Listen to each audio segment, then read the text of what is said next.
Hello and welcome to TIO Stadium. Welcome to the NTFL on a wet season day. Not much rain around. I don't think it's the second half of the season. St Mary's to take on Wanderers. It's the grand final replay and St Mary's should start favourites for it. They started the season back before Christmas and Wanderers had a win and they won the grand final as well. I'm not sure if they can do that today. Jared Eiler joins me. Should be a pretty good game, Jared.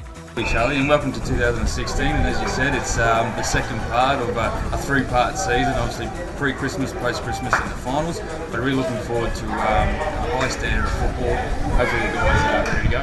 A lot of interest in this game, of course, because Iggy Vallejo, one of the favourite sons for St Mary's, passes the record of the legendary Michael Athanasia today. That in itself is worth coming along to see.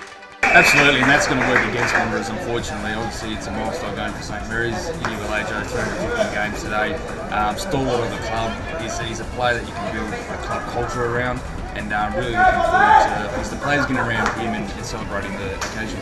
And we're hearing lots about the Wanderers team that's going into this game. We don't know for sure, but we're hearing names like Daniel Motlop, Nathan Jakura. What are you hearing? Absolutely, and that's the unknown with Wanderers most of the time, is that those kind of big names they've got access to. It's just a matter of getting them on the park, and if they play, we're in for a really good show. Well, it should be a terrific game. It's not that far away.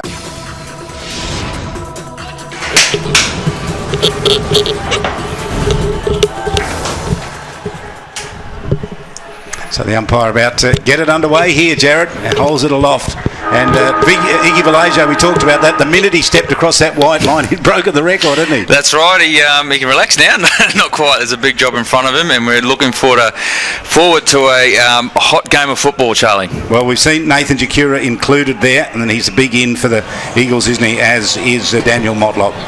Yeah, absolutely. They're going to need some leadership. Well, I have noticed a few new names there in Fort Wanderers and Thomas Flight, Justin Smart and Quinton Hartog. So three players not 100% sure about, but what we know about Wanderers, they're quick and they're very talented.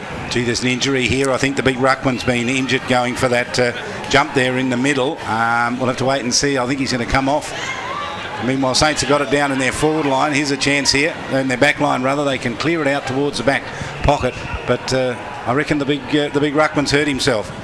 Yeah, and that's an area that St Mary's are probably a little bit light on, with Ryan Smith on the sideline with his injury that's kept him out of the game for most of the early parts of the season. So Lewis off, and we'll have to see what happens. I was looking forward to the clash between the two hair statements, Neil Vevey and Daniel Lewis, jumping against each other. Yeah, I think Vevey might have won that one, but could pick up. So Vevey there wins it at the back. Handball comes out in the direction of Joshy Heath. Whistle goes. And they picked up a free kick here. Saints are going to get it. They got it out on the wing. What happens in that change room there? We tried to eavesdrop. Well, you didn't. I went and listened at the window to see what Rick Nolan was saying to the players. I could hear him mentioning quite a bit about Iggy Vallejo and milestone games. Yeah, and obviously Michael Athanasia was in the change room as well. And one thing that Rick does pretty well with milestone occasions is that he makes sure it's acknowledged properly, and he makes sure that all the players in the change room understand what it means and the importance of it. And I understand Mick Athanasia spoke to the playing group. Obviously, Iggy's just broken his club record, and certainly it'll be something to remember. Well, I asked them about your 150th because it was a special occasion in there. What happened? But we'll wait for a break in play. Here's the kick down towards Thorne. He got it on the chest and lost it. Wanderers looking menacing here earlier on. Saints equal to the task. The man of the moment, Iggy Vallejo, wins it in the back pocket off a handball, kicks it out wide. Saints couldn't get across there, and the mark taken by the Eagles by Braden McLean goes to the half forward line. Saints under some pressure there. Jack Williams doing some work in defence. It's been good this year. Jack Williams, short kick comes out and gets it off to Sally Thompson across the half back line for Saints. Short kick. Our brother Cameron. Yeah, he's back in the Saints sides after a pretty. Actually, he did a fair bit of running over the Christmas break, so he should be right. Iggy Vallejo got it down towards the half forward line where McFarlane got the mark and then had to give the handball off. Ball went free though. His Thorne was some good work in defence. Then the forward line rather got the handball away, kicked towards the pocket. John Anstis covers it, sees it over the boundary line. Yeah, Wanderers looking the most dangerous at the moment. St Mary's can't seem to get across the half forward line, and interesting lineup with John Athanasia actually playing forward. He's normally known as a backman. So Bo Cabillo, there he is, waiting to come on. Gee, looks like his dad Ponce, doesn't he? He's number 26. It was a great player, Ponce. So the Eagles not as strong as they can be, but stronger than they have been. Yeah, and Josh Cabillo is not in the team, so that's one that's certainly going to hurt them. And Malcolm Lynch, and so they are missing a few. Aaron Motlop is the other one on the tip of my tongue, and they're missing a few, and certainly got a good squad when they can get everyone on the park. Rioli with the kick after Bates put him under pressure down towards the half-forward line, gathered in cleverly there by Darren Ewing, went around his body. Saints under pressure. They've been asked to work pretty hard here, and they're going to do that. Have it out on the wing, little short kick, chip along the boundary line, and Ewing has it. Now, Van Noonan, how are they going to work down on that forward line? Well, we're just about to find out, I think, Charlie, but you're right. There's two spearheads in for St Mary's, and Darren Ewing and Justin Van Noonan. And Justin 2 seasons ago was part of the premiership side for St Mary's, but both prolific goal kickers. Daniel Motlop with the two-handed fist, got on the footy, knocked it to ground, provided a little bit of a shepherd. Eagles with the kick away. Like what I'm seeing with the Eagles earlier on. They're getting to the ball in a hurry. Cameron Islet with the hurried handball out. Gave it to Jack Williams, brought it inside. Kick wasn't good enough, went straight into the hands, waiting for it there. Brenton Motlop, good stout defender, gets it off the left boot. His left knee's bandaged, kicks it out towards the wing. Bouncing ball, gave a chance there for a teammate to run on it. But Saints win it and bring it back inside 50, and the block on Wilson, but he got in the back and gave away a free kick. Eagles have it. Don't know of too many specky marks that Justin Wilson's taken, but points for trying, Charlie. Simon Bates with the run from half back. Good player, this fella. Gets to the middle, takes another one. Has the audacity to think about three, then doesn't. Kicks it down to a vacant forward line. It's a rolling ball.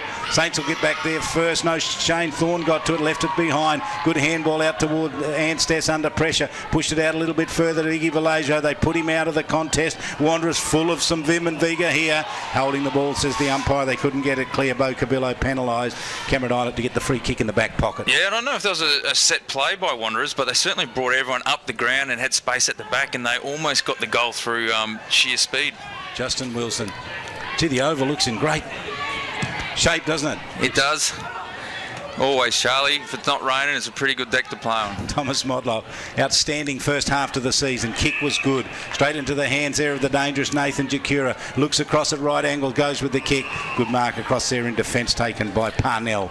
Yeah, good young player, and certainly helped his confidence in the early part of the game by taking that mark. He went out very wide. Wanted John Athanasiou, son of. Unfortunately. I think we're going to hear from Mick the Great at about after half-time. I think he's agreed to have a bit of a chat with Kieran Davis down on the boundary line, so look forward to that. Don't leave us, will you, here. This great player back in town. We had a chat with him on radio today. He said, how many grand finals did you play? He said, I can't remember.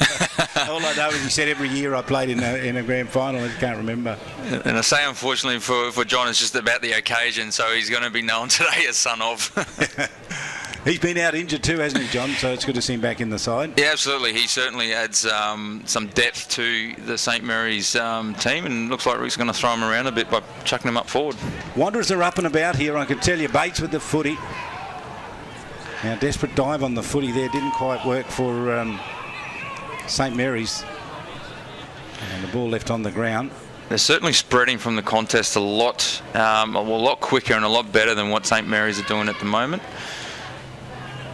So no score on the board, and we've gone through 7 minutes or almost. Handball out wide here. It's going to be that sort of game, I think. Thomas Motlop, good kick from him. Sets it out very, very wide to the boundary line. Extremely good effort out there. Mark taken by Hartog, who we don't know anything about. Kicked it from the wing. Saints on the rebound here.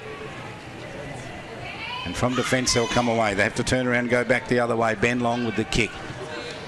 So Wanderers are good across their defensive line here. They really have tightened up, haven't they? Saints are kicking to not much.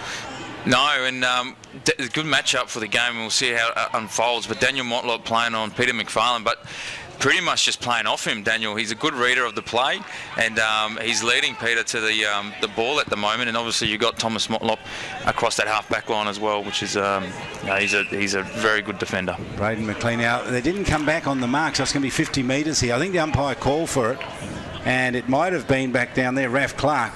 Should know better, Raf. He's given away 50. Yep, and there's probably not a lot of point to keep talking to the umpire about it. Yeah, he wants the umpire to, I don't know, explain it. Do probably a foot mark on the. That's a driving kick for G. Good cut off there. Read that beautifully, didn't he? Good mark taken there, Ben Long.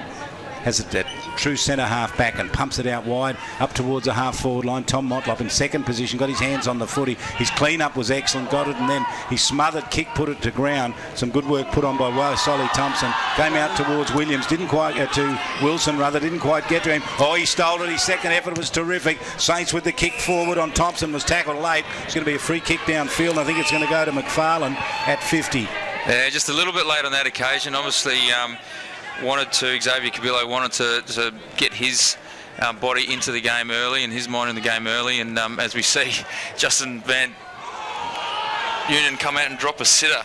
What a beautiful kick it was. Hit him on the chest and he dropped it. He'll have to repay Saints that.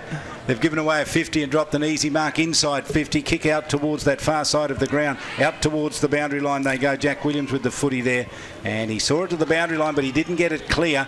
And they've done pretty well here. They've won the footy, Wanderers, and they can bring it up from half back up towards the wing. And they can build from here. What's on offer in the middle? Not too much. Not a lot up forward, Charlie. We've got Justin Smart pushing down deep into the forward line, but there's not a lot in between at the moment. Cameron just sort of sitting loose, waiting to pick the ball off. Keelan Fijo in short gets it. He's just forward of the wing now. He's thinking about going back. I know he's going to go short again.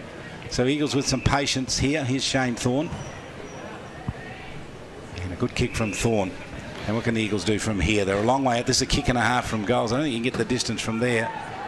Well, it's allowed St Mary's to flood back, and you can see now that there's a lot of players in the forward 50. But if Wanderers can actually squeeze a goal out of this movement, they're actually going to put a lot of pressure on St Mary's, because not only can they move the ball quickly, they can actually chip it around and get the result.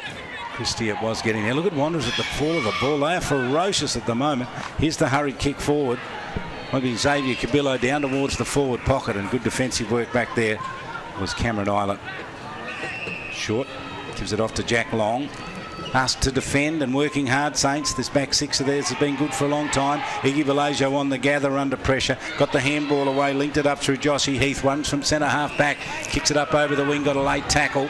And McFarlane on the end of the second free kick from a late tackle. Onto the right boot he goes. Will he go to Van Union again? Yes, he will. Will he hold it? Of course he will. It's Herbison, Charlie. Herbison, rather. But yes. Great work there by Darren Ewing, just to keep his player away out of that contest. And Herbison chips inside to Marius Clark. But that's what you want from your big full forward. If the player's in the best position, if he can hold out the opponent and allow him to take the mark, it's going to free him up later in the game. So Marius Clark bangs away, misses out to the left. It's going to be a high-pressure game, I think. Conditions pretty tough down there. Well, just as the teams run out, Charlie, the clouds departed and the sun came out, so it's actually quite warm. There's been a bit of overcast earlier on in the day, but the sun's certainly come out now. Might get a comment from Kieran Davis in just a moment. I notice as I look down, he's sitting in the shade, so he mightn't be able to give us a full weather report on it. But Cameron Island's deep kick right down to the forward line, Daniel Motlop, terrific, takes a strong mark there in front of Justin Van Union. Kicks out wide, and he turned it over. Saints win it out wide through Jack Williams, the busy Jack Williams. Back across through Ben Long. Well, the intensity's been pretty high, Charlie, up until this point, and both teams now opting to just sort of chip it around, try and utilise the footy, find someone that's free to crack the defence to try and get on the scoreboard. Short along the boundary line. And so chance here. So while we're having this shot, Kieran, what can you tell us about the weather? Yeah, it definitely seems pretty hot. You know, the sun's out, the clouds have departed. It was a bit cooler when we came into the ground, but it's definitely heated up. Just another thing to mention, Daniel Lewis has come back onto the ground, which is good for the sake of the game. Should be a good contest between him and VB. He's cleared up after that potential leg injury earlier in the quarter. Good on you, mate. Yes, we can see them out there together. That kick misses to the near side. Daniel Motlop to bring the ball back into play. That minor score. So Saints have bothered the score attendant with 2 minor scores. Wanderers yet to score. We go through 12.5 minutes first term. Grand final replay, second half of the season. St Mary's and Wanderers, big climb from the back, left it at the back. Handball came out pretty well there by Jakura, linked it up. He's got the running player in Seaton. Seeding out a little wider. They bring it back towards the 50. Took a risk there. Saints are going to clean up here. They got players at the fall of the ball. Handball was good. Got clear in the direction there of Luke Bath. Bath with the handball over the top was sloppy. Gave Van Noonan a chance onto the right boot. Bangs away a goal. He's got it, I reckon. That's what full forwards have to do. Goal kicking full forwards have to do it. Van Noonan kicks the goal. And I'm pretty sure he's more comfortable kicking a snap around his body than actually having the set shot, Charlie. But yeah, Wanderers try to bring the ball back inside into the corridor and use their speed through the middle, but didn't quite work on that occasion. A couple of fumbles, a couple of mishandballs, and Justin Van Noonan gets the first major for the game. Now Lewis to jump against Vivi. The hairstyle on these two players is something to write home about. I can try and get a photo of them a little later on, and we'll post it on Facebook. I wonder if Vivi's got his own Facebook page for the hairstyle. Someone, I think, set one up for Cameron Islet once upon a time. Hair used to be such a big thing, didn't it? It's not quite as important now, but it's still doing okay. Here's Cameron Islet on a throw just as he broke away. Now he's got to give it back in a hurry or he's going to be in trouble. He doesn't know who to give it to. No, he's gone back that way. That's okay. Nothing wrong with that. Gives it off to Jared Erlinson. And that's the man who had to get the free kick. And then he keeps it low down towards the forward line. Good kick. Oh. And that's 50 as well.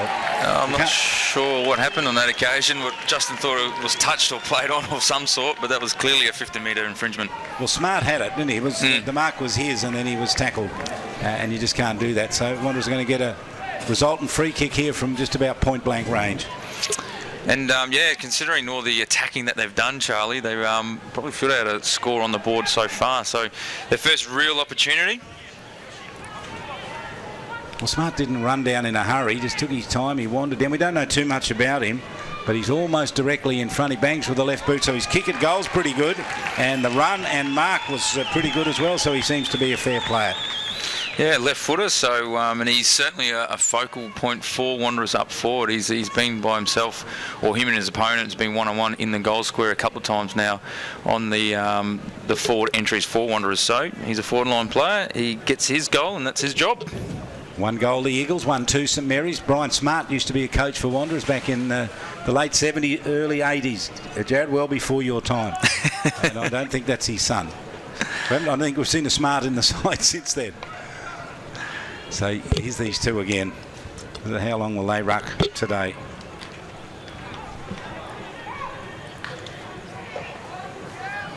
Phoebe, I caught him in the service station the other day. I didn't realise how tall he has grown. He's a tall man now, isn't he? He is. The biggest strength for Vivi is actually he competes in the air, but he's one of the best on the ground. One of the best big men on the ground with second efforts. He can attack the ball in the air, but he actually scoops the ball up pretty well and actually gets his body over the footy and tackles hard as well. And this is not a criticism, but it's almost like he doesn't really understand what his job is, because he'll do just about anything, won't he? I mean, he does a good job with all of it, so it's not a criticism, but he's unpredictable and he'd be very hard to man up on, I would suggest. Well, he's got a bit of a rugby background as well, and that helps him with his second efforts on the ground and certainly his tackling. Now, who's gone in the book? Justin Wilson looks like his name might be going in the book. Umpire Ash Manakaris. Yes, there's a high tackle on Bates, and Bates took a little while to get up. And Ashley Manakaris, he's putting quite a few notes in there. Making sure that gets looked at after the game and during the week. He didn't get Justin's address as well, did he, while he was at it? He took a long time to put that in. Normally it's just a number and the time, isn't it? But anyway, he's made a note in there. And Bates has got the free kick. He's backward of the centre circle, brings it out towards the wing in the direction of Vivi. Went too far over the top. Gave a chance here for Lewis along the boundary line. Handball wasn't too bad, wasn't good enough. Lewis caught by Vivi.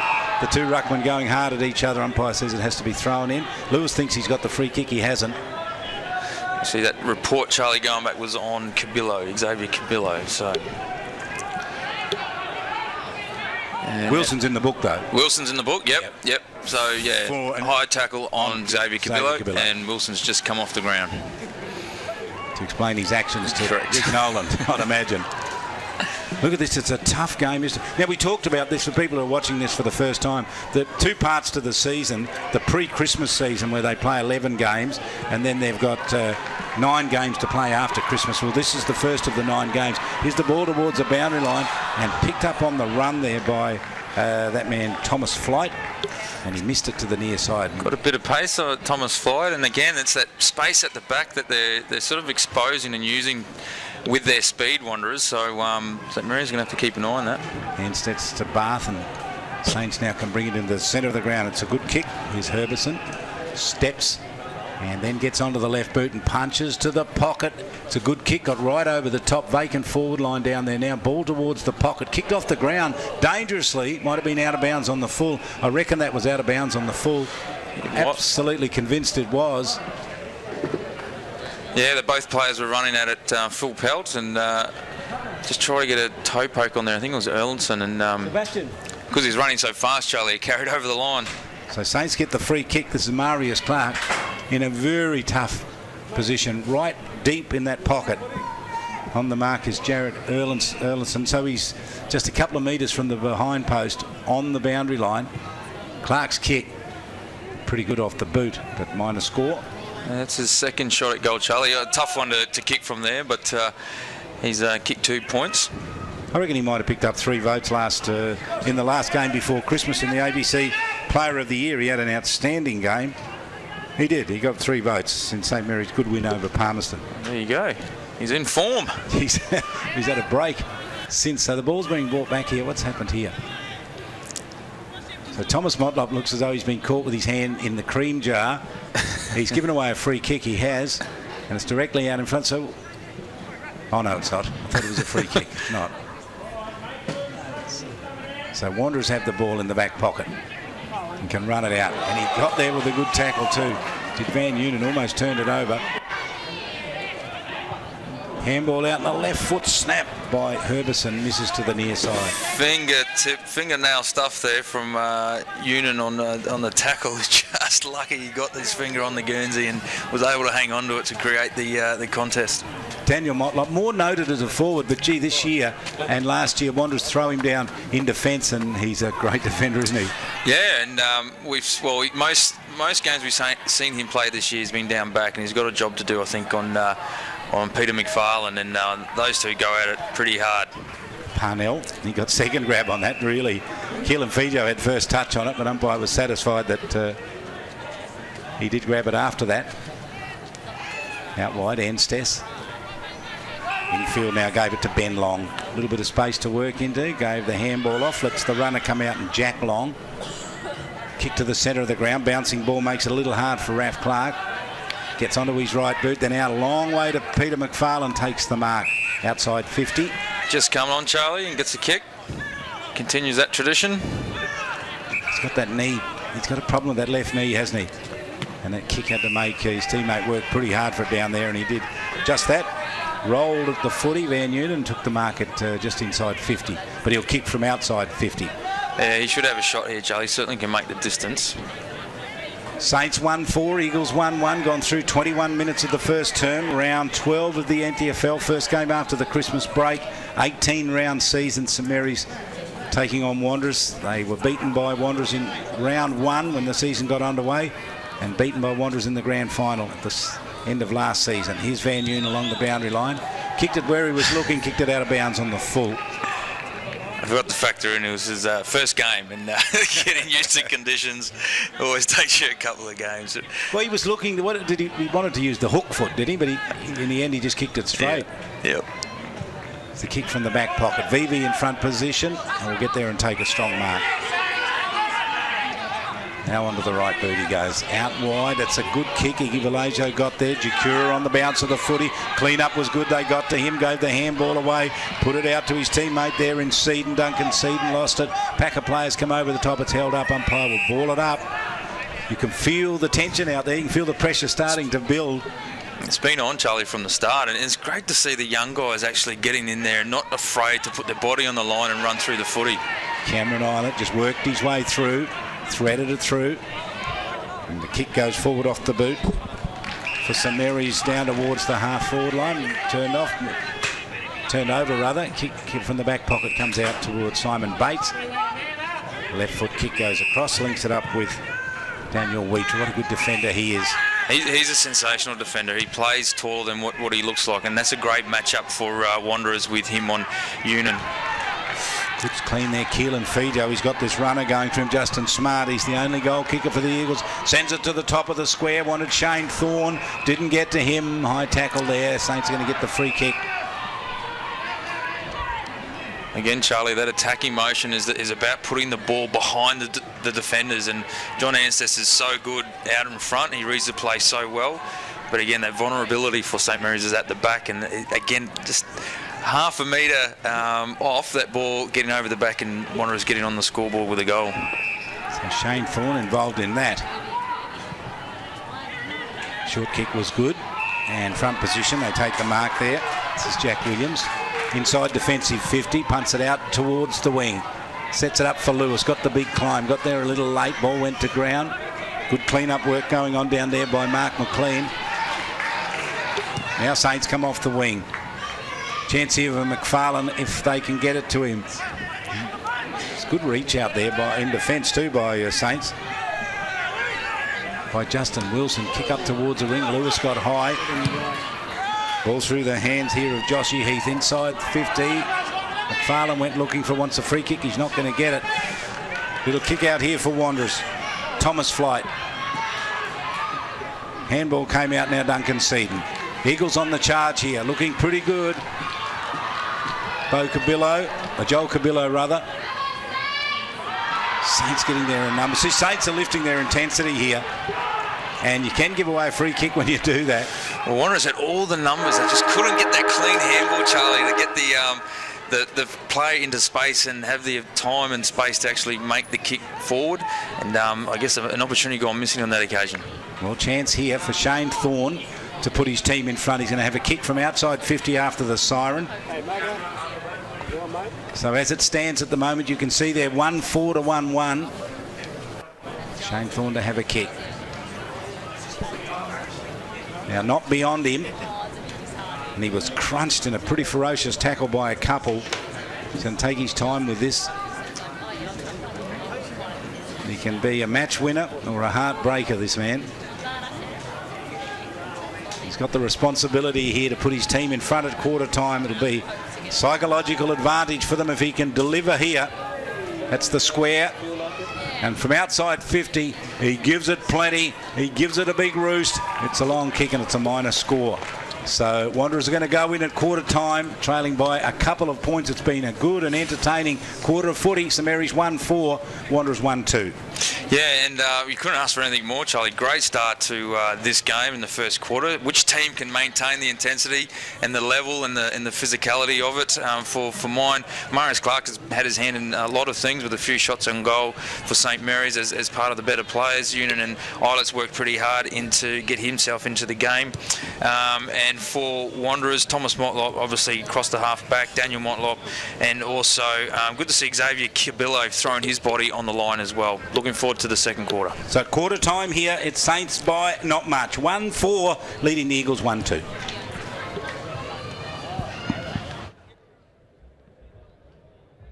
Weather is part of life in the Territory. It's unpredictable when it comes and in what it leaves behind. That's why Territorians need the right insurance cover for their home and contents. Local knowledge is important. Talk to TIO about Territory home insurance for Territory conditions. So before it happens, call 131 TIO or visit tiofi.com.au. TIO, we're for Territorians. Amart Sports is your home of great sports with all the gear you need. Get a massive range of fitness, cycling, sporting equipment and games with clothing for any reason and footwear for all the seasons. From the biggest sporting brands in the world for the very best prices guaranteed. If you're a footy fanatic or a freak for fitness, relish the racket or bikes are your business. Amart Sports has got you covered with 50 stores Australia-wide. For a great range of great brands at great prices, get in store or shop online at Amart Sports today.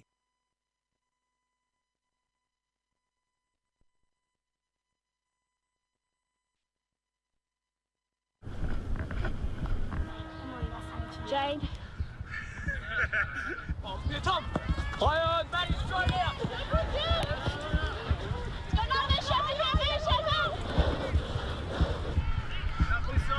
Spin around another metre. Good girl. Good girl. Hey, eyes on the footy, let's make the ball. Play on. All clear.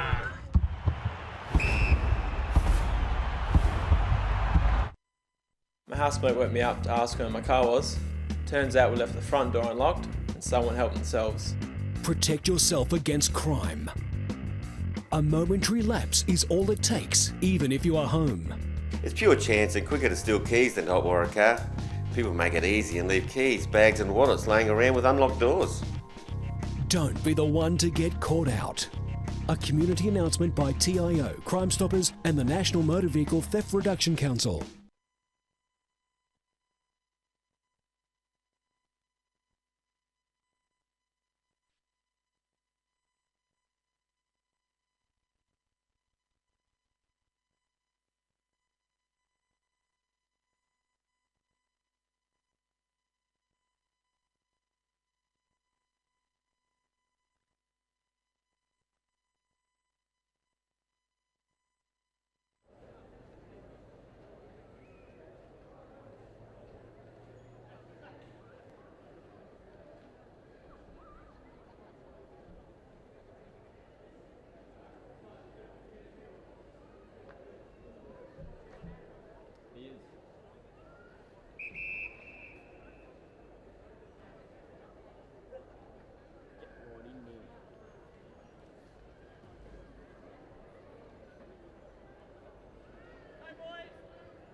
And the second quarter about to get underway here. Let's get down to Kieran Davis, see what he heard for us during quarter time. I think he listened into the Saints. Kieran.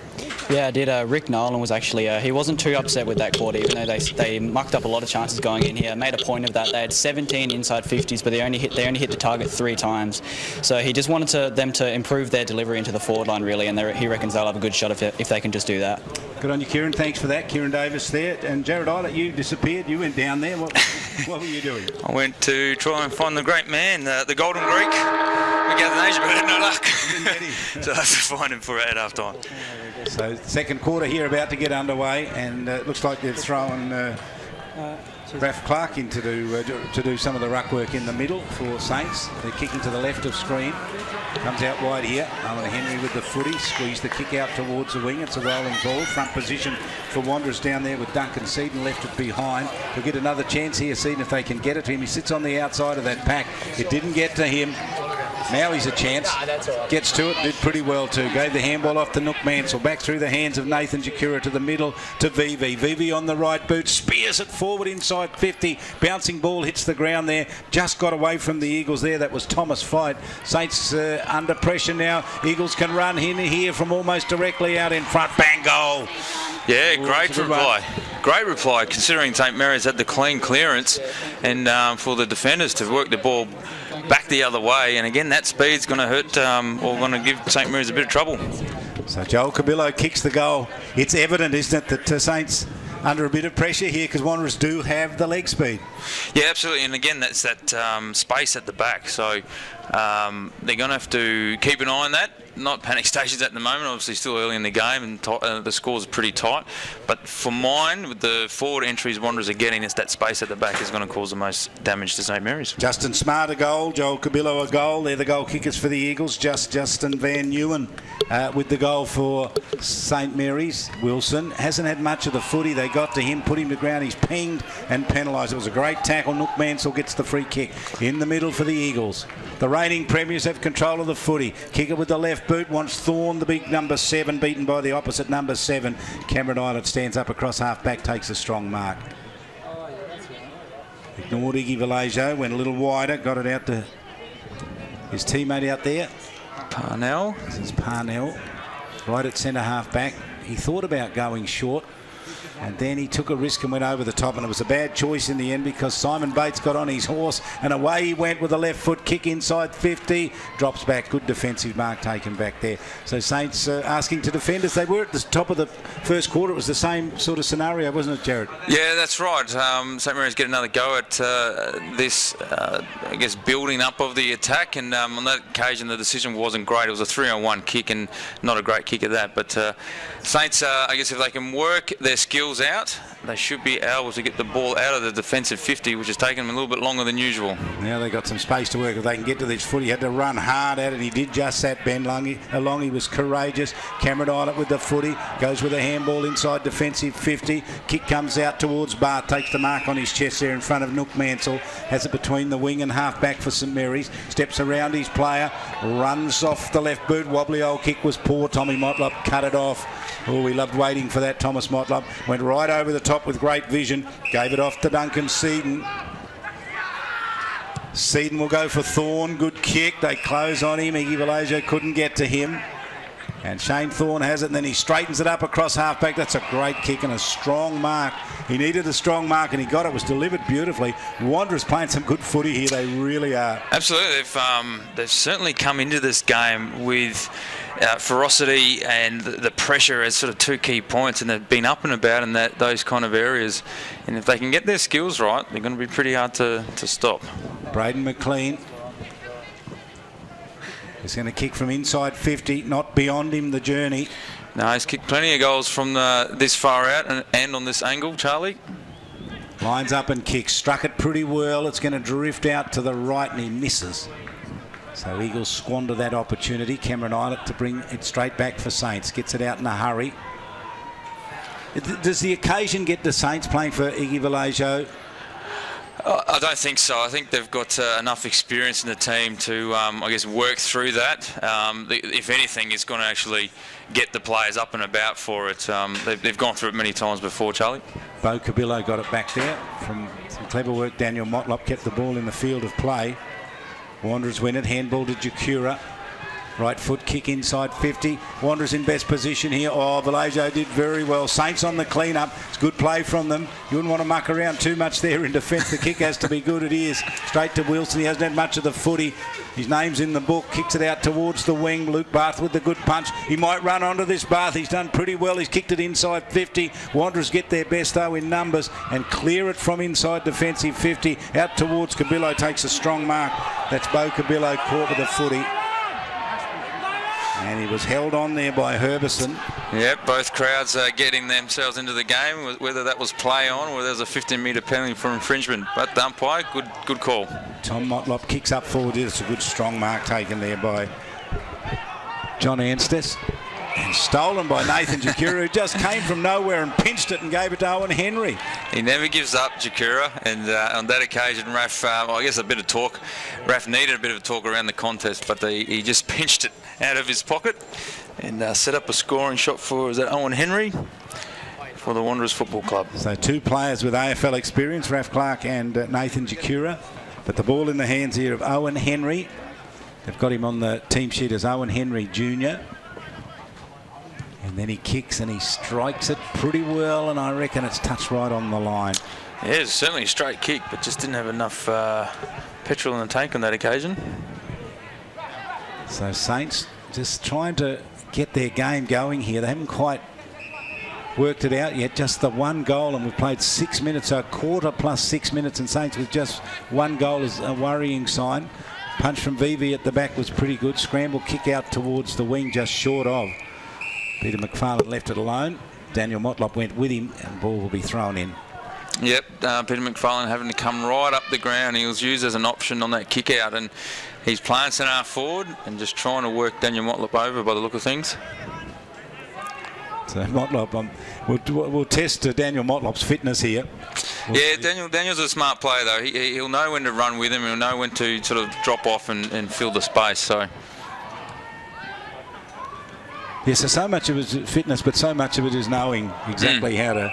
And reading the play. Yeah, use your petrol tickets up. So, a stalemate here out on the wing as Jakura comes off.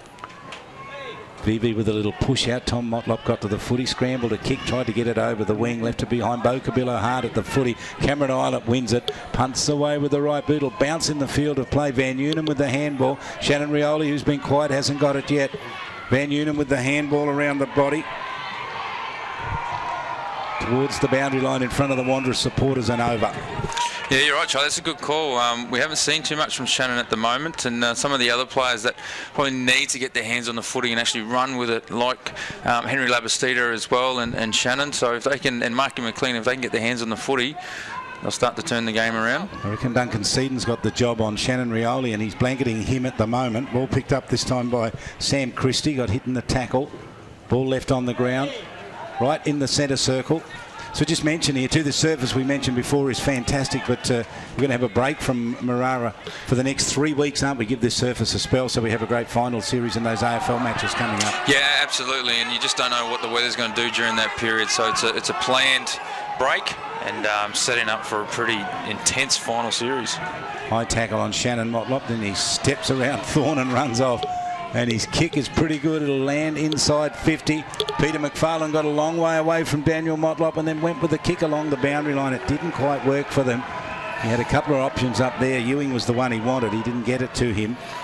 Yeah, he tried to kick that ball on whilst he was sort of still moving back. And at the end of the day, there was 2 options in the goal square as well. So Peter's obviously just working himself into the game as well. That time he did the ruck work, tapped it down nicely. Handball out in the direction of Jared Erlinson. Caught. Nook Mansell tried to scramble the kick away. Gee, it's a tough game of footy, isn't it? There's no easy kicks out there. Smothering kick keeps it inside the 50-metre line for Saints. It's a sensational game, Charlie. Hopefully everyone watching this coverage is enjoying the level. This is game 1 in the new year in 2016, and certainly the crowd that's here today would be enjoying it. Just like some sports, I guess, when the scoreboard isn't clicking over, and cricket for one, you think this is boring, but in footy, it's a real arm wrestle going on. They're just trying to work out a break here. As a free kick comes out of... It's going to be I think it's been recalled, Charlie. The throw-in wasn't quite right. It favoured St Mary's, and it needs to be reset. But you're right. The game of AFL, the game of Australian rules football, you can appreciate the arm wrestle, and that's what we've got here at the moment. Everyone's man on man. No one's giving it an inch. It's pretty hard footy. Plenty to play for from Saints here. If you've just joined us, Ziggy Vallejo breaks the club record. He's wearing number 4 out there. 315 games today. One in front now of the great Michael Athanasiou, who's here, and we're hoping to talk to him at half-time. This has gone right over the top. I don't think this has been touched. This is a goal, I reckon. There was shepherding in the goal square. It is. It's a goal. Yeah, we just spoke about Shannon, Charlie, and on cue he pops up with a sneaky little snap and good shepherd work by Union in the goal square. So Shannon might need to get banged in a couple of tackles because that happened to him. He's come to life since then. It's amazing, those kind of things that happen to those type of players. I know Cameron Eilert's one of them. He needs a bit of a push around to get him going. Let's get down to Kieran, see if he's got anything for us. Kieran Davis. No, nothing so far, but I'm looking forward to see if Michael Athanasiou can come. I've got some good questions for, and I'm really looking forward to talking to a club legend. Good on you, mate. He's looking around. He's like a meerkat out there. He's looking around him everywhere. He wants to see the great man. They'll love it to see him walk out on the oval here and do an interview, because it'll come up on the big screen as well, and it's good to share that with the people who are here at the footy and those watching as well, wherever you are. It's NTFL. Round 12 in the competition. Shannon Rioli with another steal out of the middle. Kicks it down towards the forward line. Rolls away towards the boundary line. It was intended down there for Justin Van Unen. That's him with the footy. But it's going to be a boundary line throw in. So Saints have it. deep down in their forward line. Scores level, 2-4 apiece.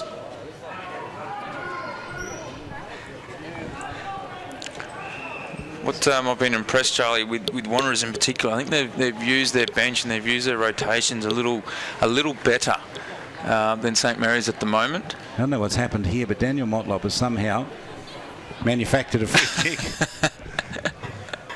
The umpire saw something, might have been a little bit of holding on, you would think. Lewis jumped high against VV and the ball was knocked to the boundary line. Yeah, he's certainly thrown his body in there, Daniel Lewis. He's quite wiry. He's taken. We've caught a few games and he's taken some unbelievable marks. His time's not quite right at the moment, but he's certainly got some time to work himself into the game. So throwing out on the wing. Wanderers 2-4. St Mary's 2-4. Scores level. Jakura runs hard at the footy. Shannon Rioli there with him. Ben Rioli, what's his story? How far away is he for Saints? I don't think he's too far away. I think I did see him during the week. He said he's not quite right. So I don't know the full story there, but I'm sure if he was 100%, he'd be chomping at the bit to play in this game. And I know he rates Iggy Vallejo pretty highly, so he'd be disappointed on missing out on this one. They look a bit rusty here, both these teams. Certainly we saw Saints before Christmas with that fantastic win over Palmerston. They just dismantled them, didn't they? Yeah, in pretty wet conditions as well. But you're right. I mean, it is the first game back after a bit of a break. But considering that, I think it's a pretty high level of footy, and certainly the intent is there, the intensity, the physicality of it all. It's right up there. Joel Cabillo gave the handball away. Nook Mansell did some good work in defence back towards Cameron Island. It's almost like they pick him out. Cameron takes the mark inside defensive 50, squirts it out wide at right angles. Good kick from him. And the mark taken down there by Ben Long, tucked away in the back pocket, just forward of that. And then he goes right back into the goal square and gives it off to Iggy Vallejo. And this is where, if Saints don't use the ball properly when they're chipping around in the defensive 50, Wanderers just swoop. They appear to be 2 or 3 metres off, but they suck you in by their closing speed. So the skills have to be spot on, and on this occasion it's not, and Jakura takes the mark. He's having a good game, Jakura, and he goes to Owen Henry, who just ran unchecked. You've got to respect those players down in the forward line because he's capable of kicking a goal from here. He goes with a long shot towards the goal square, but they got back there, Saints in defence. Good strong mark taken down there. Ben Long. He's been good, Ben Long.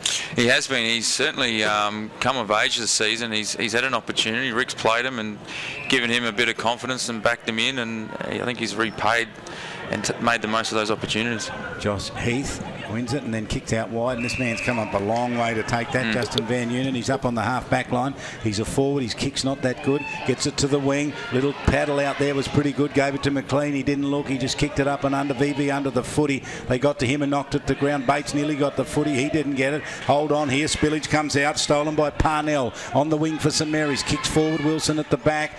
Good strong mark in defence. And handball out to Tom Motlop. Will bring it along the wing if he wants. Gives it to Daniel Motlop instead. Daniel with the little kick for Nathan Jakura. Gives it to him. Takes the mark there in front of Shannon Rioli. Gave it to Bates, who's away off the left boot. Kicks it along. Who'll get in the way again was Cameron Islet. They knocked it away from him. Cleverly done by Erlinson. Ball towards the boundary line. Wanderers working hard under pressure here. Snap across the face of goals. Through for a minor score. And Wanderers aren't afraid to play on. Jakura there, he didn't really have any right to just sort of flick the handball over to Bates, but they backed themselves in. I guess if you give the ball to a player like Bates, he's got the speed to break away, and they backed themselves in to play on, even if players and their opposition players are right behind them. Son of John Athanasiou takes the mark out on that half-back line, kicks it up towards the wing. Picked up here by Clark. Punches it down towards 50. Now, chance here for Saints if this sits. Ewing on the run. Ewing takes a look, goes for goal, misses to the near side. Wow, that's a big psychological edge for Wanderers there, and you can hear the crowd respond. You don't expect Aaron Ewing to miss those kind of goals. What did he try to do there? Kick it along the bouncing ball, did he? Is that what happened? I think he tried to kick it too hard, Charlie, and come off the inside of his boot. Strong mark here. Jack Williams in front of Jakura. Kicks to the pocket. Might have been a little bit of holding on there for Darren Ewing. Umpire says it's all okay, so it's a throw in. It's about 10 metres around from the behind post. Saints pressing here at the 16-minute mark. 2-5 apiece. It was 1-4 to 1-2 St Mary's at quarter time. Gee, it's a low-scoring game, but it's a good one. Any team that can kick 2 or 3 in a hurry here might just win this match. Here's Jakura coming off half-back out towards the wing. Cameron Island in best position. Got to the footy, left it behind. Shane Thorne tried to get away with it. He couldn't get it. Herbison with the footy. Ball rolls towards the interchange area and over for a throw-in. Rather, that was Parnell. Yeah, good battle there with Keelan Fijo and Cameron Island in the air. And on that occasion, Wanderers had 4-2. That stayed on their feet. So if there was enough space and the ball stayed in, they were away. Owen Henry, hurry kick to the middle. Jakura, who's just been sensational today, gets it in the middle, picks up another touch. Spears forward for Shane Thorne, dropped it a little short for him. Thorne gets onto his left boot, couldn't kick it. Now he has to go backwards. He's given driven backwards. Kicks it up the centre half forward. Cameron Island high. Couple of grabs at the footy, just couldn't quite get it. Cameron Saints couldn't get it. It was stolen by Bo Cabillo. Went to the pocket. Ben Long got in the way. Kick was good. Out towards the half back line to Clark.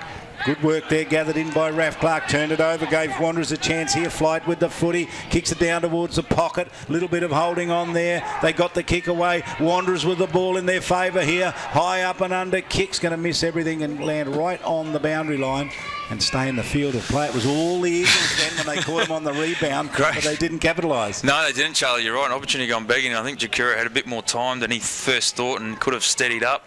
But, yeah, that handball by Raf Clark, he just didn't quite hit his target. And the worst thing you want to see as a defender, the ball coming straight back over your head after getting the clearance. Here's the throw in. Vivi with the tap down, did pretty well. Saints with the clearing kick out towards McFarlane. It'll bounce and make it really hard for him. All he could do was knock it away, because if he tried to grab it, they were going to grab him. And so it's brought back by Wanderers out towards Shane Thorne on the left boot. Spears it into the field of play and hits Vivi. Brilliant skills, great pass on his non-preferred, his left foot, Shane Thorne, and that one just hit the sweet spot. And Vivi just happened to be standing in the right spot at the right time. And he gets an opportunity to take the Wanderers to a goal in front. 2-5 apiece here, 18.5 minutes gone, second term. Wanderers versus St Mary's, good, tough match of footy. Beautiful way to play the start of the second half of the season. And Vivi goes for goal. He likes it. He's very happy with it. Wanderers like it as well. He kicks the goal. He's broken the deadlock. Taken a long time, but at the almost 19-minute mark, Vivi delivers for Wanderers and puts them in front by a goal. Yeah, and it was a kick out to Peter McFarlane on 2-on-1 on that occasion, and it wasn't a great kick. And again, St Mary's find it hard to work the ball out of their defensive 50. And Vivi, not known as a goal kicker, but on that occasion, I'm sure the coach will be happy and the Wanderers fans will be happy. Eagles 3-5, leading St Mary's 2-5. Earlier today, the Tiwi Bombers, 27 goals, 16 beat Waratah, 7 goals, 6. Close first quarter, and then they powered away. The Tiwi Bombers looked at their sparkling best as they have in the last couple of games. They beat Nightcliff and Darwin, and then got this big win today against Waratah, who haven't won a game this year. They're winless. The Tiwi Bombers have got themselves into the 5 and looking pretty good with it. That's stopping the ball, I reckon. So, really, I thought that was dropping the ball, but it isn't. Wanderers are going to get the free kick. Now what's happening? So it's going to be a free kick here to, well, a mark anyway, to Jared Erlinson.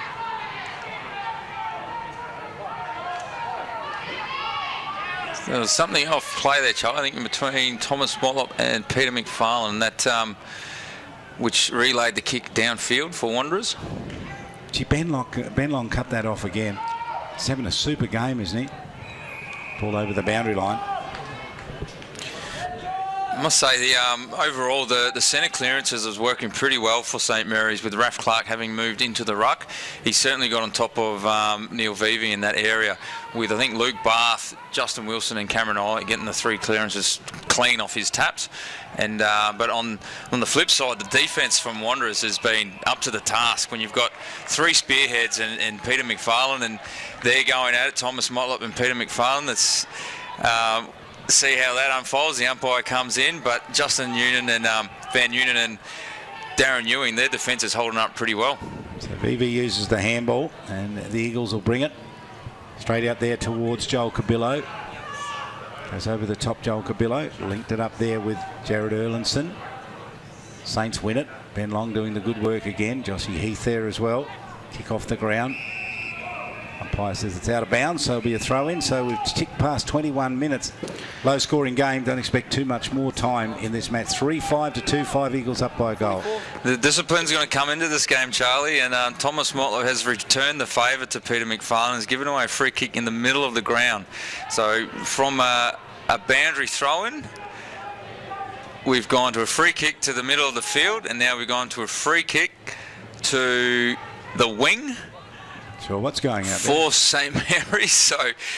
Oh, we don't know who's got what. One of the umpires need to, I guess, put their hand up and take control. But yeah, discipline will come down, and in a close game like this, it will play a big role in the end result. Well, Ralph Clark's got to drive this long and hope for a mark down there, and they got into the back there. That's going to be a St Mary's free kick, and that's exactly what they wanted.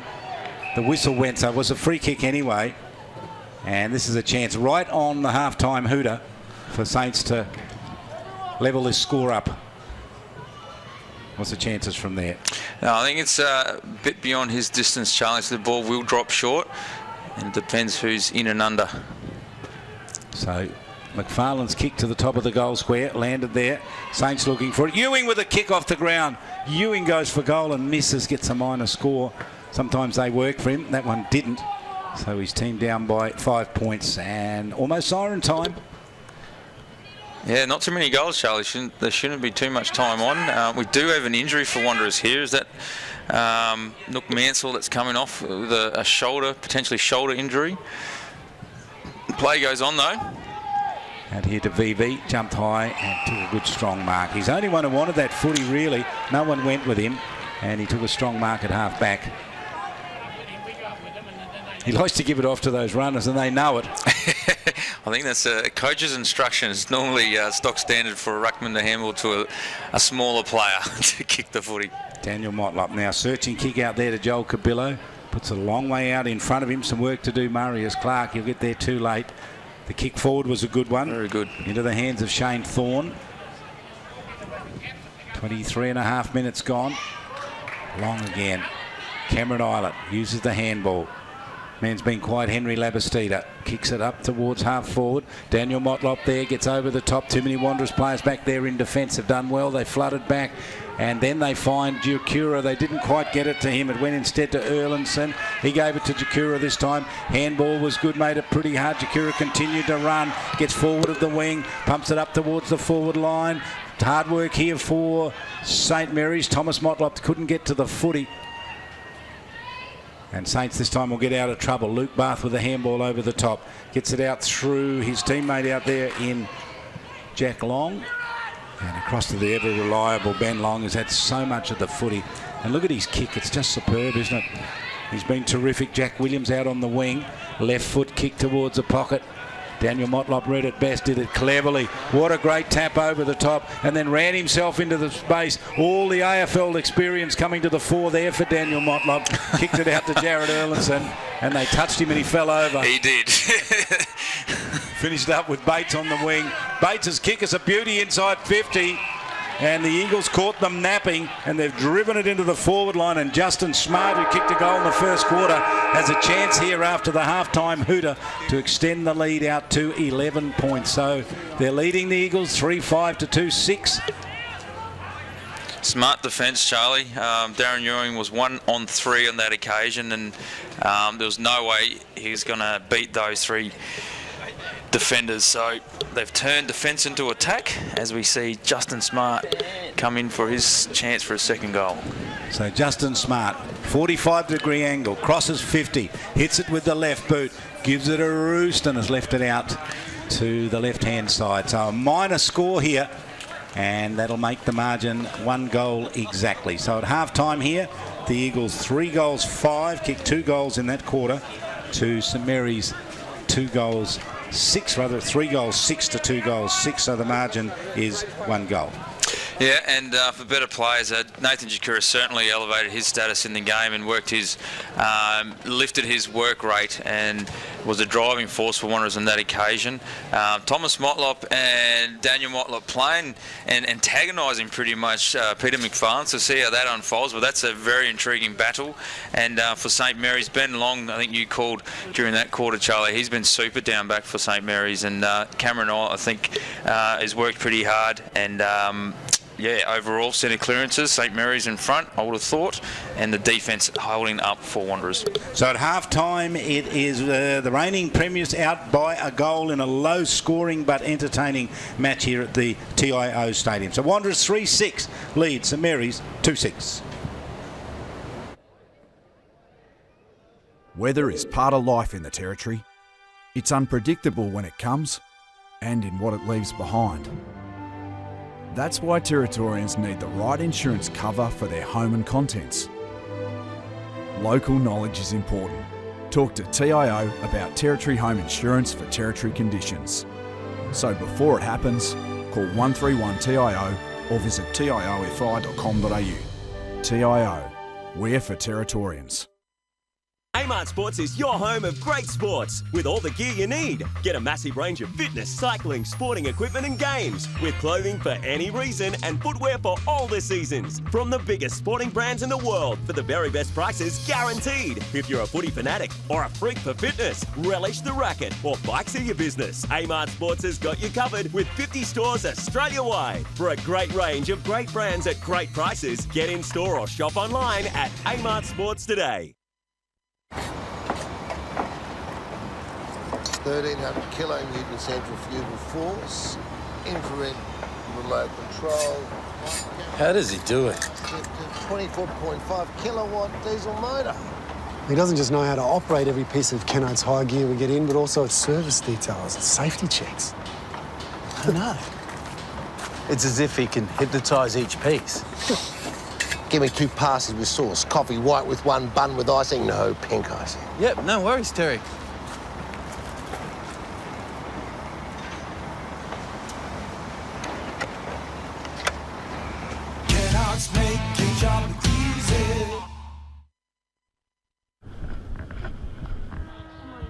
Jane. Here, Tom. High on, Matty, straight out.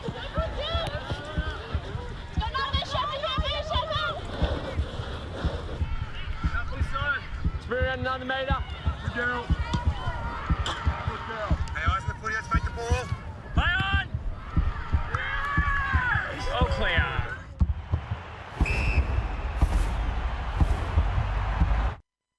My housemate woke me up to ask where my car was. Turns out we left the front door unlocked and someone helped themselves. Protect yourself against crime. A momentary lapse is all it takes, even if you are home. It's pure chance and quicker to steal keys than to hot wire a car. People make it easy and leave keys, bags and wallets laying around with unlocked doors. Don't be the one to get caught out. A community announcement by TIO, Crime Stoppers and the National Motor Vehicle Theft Reduction Council. Patrons are reminded that TIO Stadium is strictly a non-smoking venue and that patrons wishing to smoke must use the areas provided.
Patrons are reminded that TIO Stadium is strictly a non-smoking venue and that patrons wishing to smoke must use the areas provided.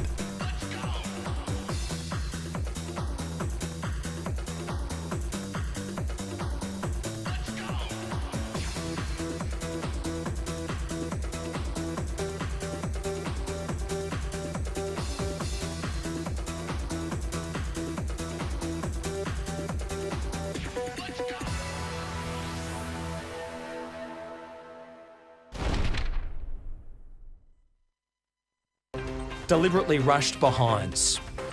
A free kick will be awarded against a player from the defending team who intentionally kicks, handballs or forces a ball over the attacking team's scoring line when not under immediate pressure, is being tackled or about to be tackled from the opposition.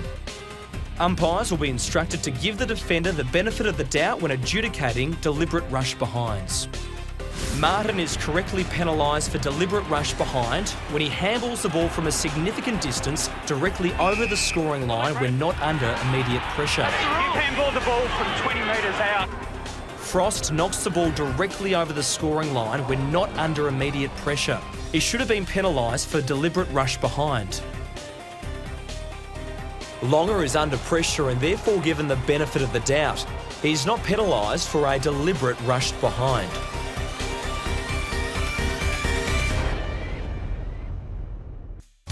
Drawing head contact. To discourage players from activities that draw forceful head contact, the umpires are instructed to process the following actions accordingly. Driving the head. A player who is in possession of the ball and drives his head into a stationary or near stationary opponent shall be regarded as having had prior opportunity. He will be required to legally dispose of the ball once tackled.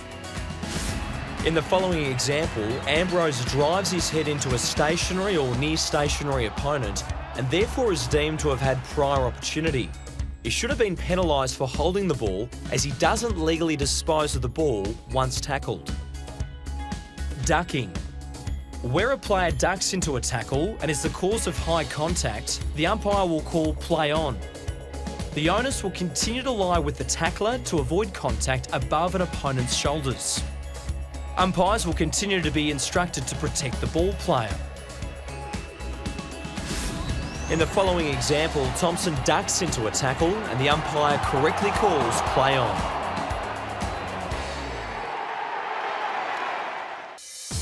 Marking contests. Where the umpire deems there is an unreasonable or excessive push, bump, block or hold that prevents an opposition player from contesting the ball, a free kick shall be awarded against the player. Early and or forcible removal of an opponent would be considered unreasonable. Players are permitted to use their bodies in a marking contest as long as the action does not clearly prevent an opponent from genuinely contesting the mark. The following are examples of marking infringements. Petrie has his arm chopped and is correctly awarded a free kick. Rewalt is pushed under the flight of the ball and is correctly awarded a free kick.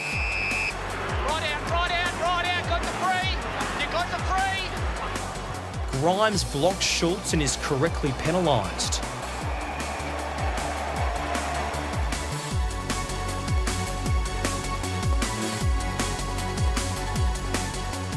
Lonergan is pushed in the back by Petrie and is correctly awarded the free kick. In 2015, umpires will be stricter in policing of players who intentionally block a player in an unreasonable manner from contesting the ball in marking contests if the opposition player is realistically attempting to contest the ball. Langford is prevented from contesting the mark as he is shepherded away from the contest by his opponent and therefore should be awarded a free kick in 2015. McIntosh shepherds Segler, preventing him from contesting the mark and therefore will be penalised in 2015. Marking contests where players use their strength and do not interfere in an unreasonable manner will continue to be allowed in 2015. Thomas holds his ground and does not interfere with his opponent and is correctly awarded the mark.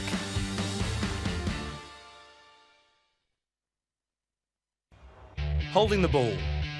Holding the ball can be categorised into 4 areas: prior opportunity, diving on the ball, no prior opportunity, genuine attempt, illegal disposal. Prior opportunity. There will be a stricter policing of holding the ball prior opportunity in 2015. Players will be deemed to have had a prior opportunity if they are balanced and steady, reasonable time to dispose of the ball, has chosen to take a player on, fend or evade, or had an opportunity to dispose and chooses not to. The following are examples of what constitutes a prior opportunity. Monfries is balanced and steady and has had a reasonable time to dispose of the ball and should have been penalised for holding the ball. Rampy attempts to evade the tackle and therefore deemed to have had a prior opportunity and should have been penalised for holding the ball. Pittard goes to handball, decides not to, and is correctly tackled, therefore correctly penalised for holding the ball. Diving on the ball. Where a player elects to dive on or drag the ball into or under his body, if legally tackled, he must successfully knock the ball clear. Failure to do so will result in him being penalised for holding the ball. Siegler drags the ball underneath him, is correctly tackled and does not hit the ball clear. He is correctly penalised for holding the ball. Genuine attempt. A player who takes possession of the ball but has had no prior opportunity to dispose will be given a reasonable opportunity to make an attempt to correctly dispose of the football. Players do not have to successfully handball or kick the ball, but must demonstrate to the umpire that they are making a genuine effort to dispose of the football. In the following examples, Walker and Lobie take possession of the ball and fail to demonstrate to the umpire that they are making a genuine attempt to dispose of the football and are correctly penalised for holding the ball.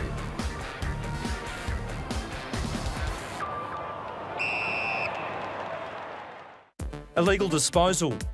The player who has possession of the ball and drops, throws or places the ball on the ground without making a genuine attempt to handball or kick will be penalised.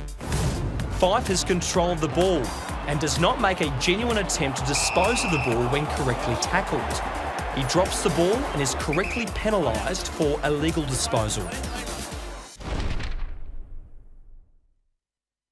Weather is part of life in the Territory. It's unpredictable when it comes and in what it leaves behind. That's why Territorians need the right insurance cover for their home and contents. Local knowledge is important. Talk to TIO about Territory home insurance for Territory conditions. So before it happens, call 131-TIO or visit tiofi.com.au. TIO, we're for Territorians. Amart Sports is your home of great sports with all the gear you need. Get a massive range of fitness, cycling, sporting equipment and games with clothing for any reason and footwear for all the seasons. From the biggest sporting brands in the world for the very best prices guaranteed. If you're a footy fanatic or a freak for fitness, relish the racket or bikes are your business, Amart Sports has got you covered with 50 stores Australia-wide. For a great range of great brands at great prices, get in store or shop online at Amart Sports today. 1300 kilonewton centrifugal force, infrared remote control. How does he do it? 24.5 kilowatt diesel motor. He doesn't just know how to operate every piece of Kenites high gear we get in, but also its service details, its safety checks. I know. It's as if he can hypnotise each piece.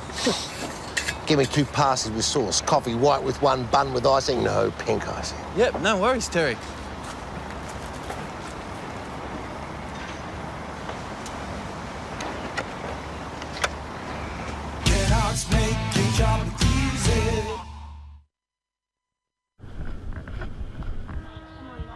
Jade.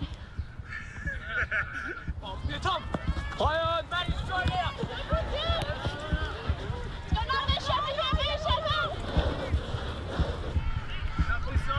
Spirit around another metre. Good girl. Good girl. Hey, eyes on the footy, let's make the ball. Play on! Yes! All clear.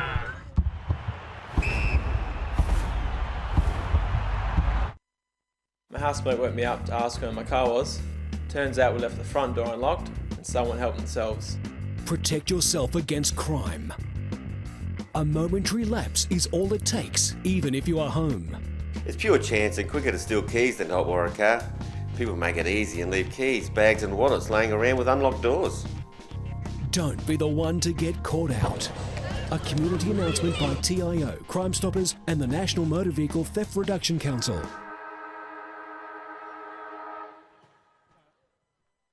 We're going to get you to stand beside him now, and we're going to come in about 5 minutes. Discuss the wireless.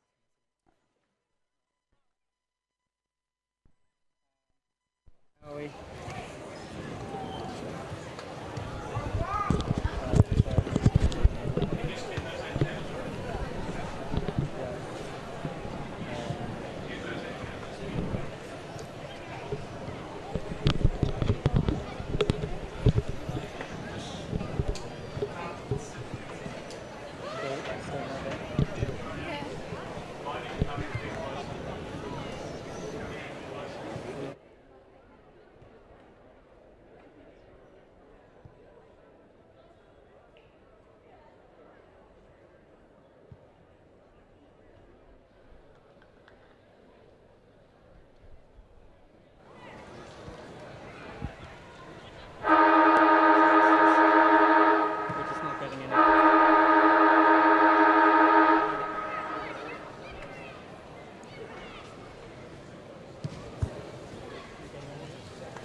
Davis, because he's got Michael Athanasiou with him. Kieran.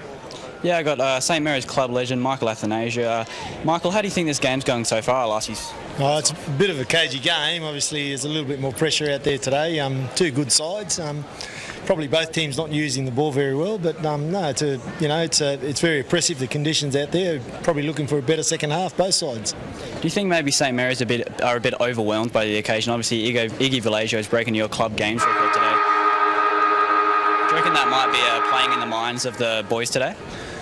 Maybe a little bit, but not really. I think at the moment, there's a few changes in the team, and I'm sure Rick Nolan expects a bit more from a few of the players. But just a little bit more poise on the ball, and I think that Saints will get over the line. Well, throughout your career, you won 12 premierships with St Mary's. Do you reckon St Mary's can go on and win it again this year? They're obviously top of the table at the moment and looking pretty good for it. Look, first thing is to get in a grand final. I'm sure they'll be itching to make up for last year, but they've got to overcome some teams in front of them. So get there first, and then they'll talk about winning it. Yeah, definitely. And St Mary's, they've got some older players heading out. Mark McLean, Iggy Vallejo, obviously. How do you think about the young players coming through, looking to replace those older boys? Well, some of the young boys today look fantastic, So, it's, you still got to have your sprinkling of your senior players in there. So, yeah, they're looking good. And, Saints are always trying to develop juniors, which is a good thing, And lastly, do you think Iggy Vallejo can go on to play another year and maybe break your overall NTFL games record? Oh, look, without a doubt. Watching him today, I think, as long as he's fit and no injuries, yeah, for sure. And it's a well-deserving player that'd get it if it was Iggy. He's a fantastic player. Thanks for your time, Michael. Michael Athanasiou there with Kieran Davis down on the boundary line. What a legend. 328 games in the NTFL, Michael Athanasiou, and he thinks he'll have to play next season as well, won't he? Yeah, he will. 314 with St Mary's, 14 with the Darwin Buffaloes as captain coach, and a remarkable player. Everyone remembers Mick for his ferocity at the football. He was a beauty. I'm just privileged to call many of his games for the ABC on television and radio. Good to see him back in town. So his team's got to do some work here, though. They're down by a goal, Sharon. What are they got to do here? Wonder what Rick Nolan would have said in the room there to him. Yeah, I think missed opportunities was a big call, and using the football cleanly. If they can grab the footy and actually give their teammates some time and space to use it to hit the targets up forward, it's going to make Wanderers work a little bit harder. So, but on the flip side, Wanderers' intensity with their pressure, with their tackling, with their spread from the contest, they're actually taking it right up to Saints. They make St Mary's play a different style of game, Wanderers. There's no doubt about that. Simply because they have that great leg speed, I reckon. Absolutely. These two teams have been traditional rivals for a long period of time, and we've seen the two clubs play off each other in the finals, whether it's a grand final, prelim or elimination. It's always a hotly contested game of football.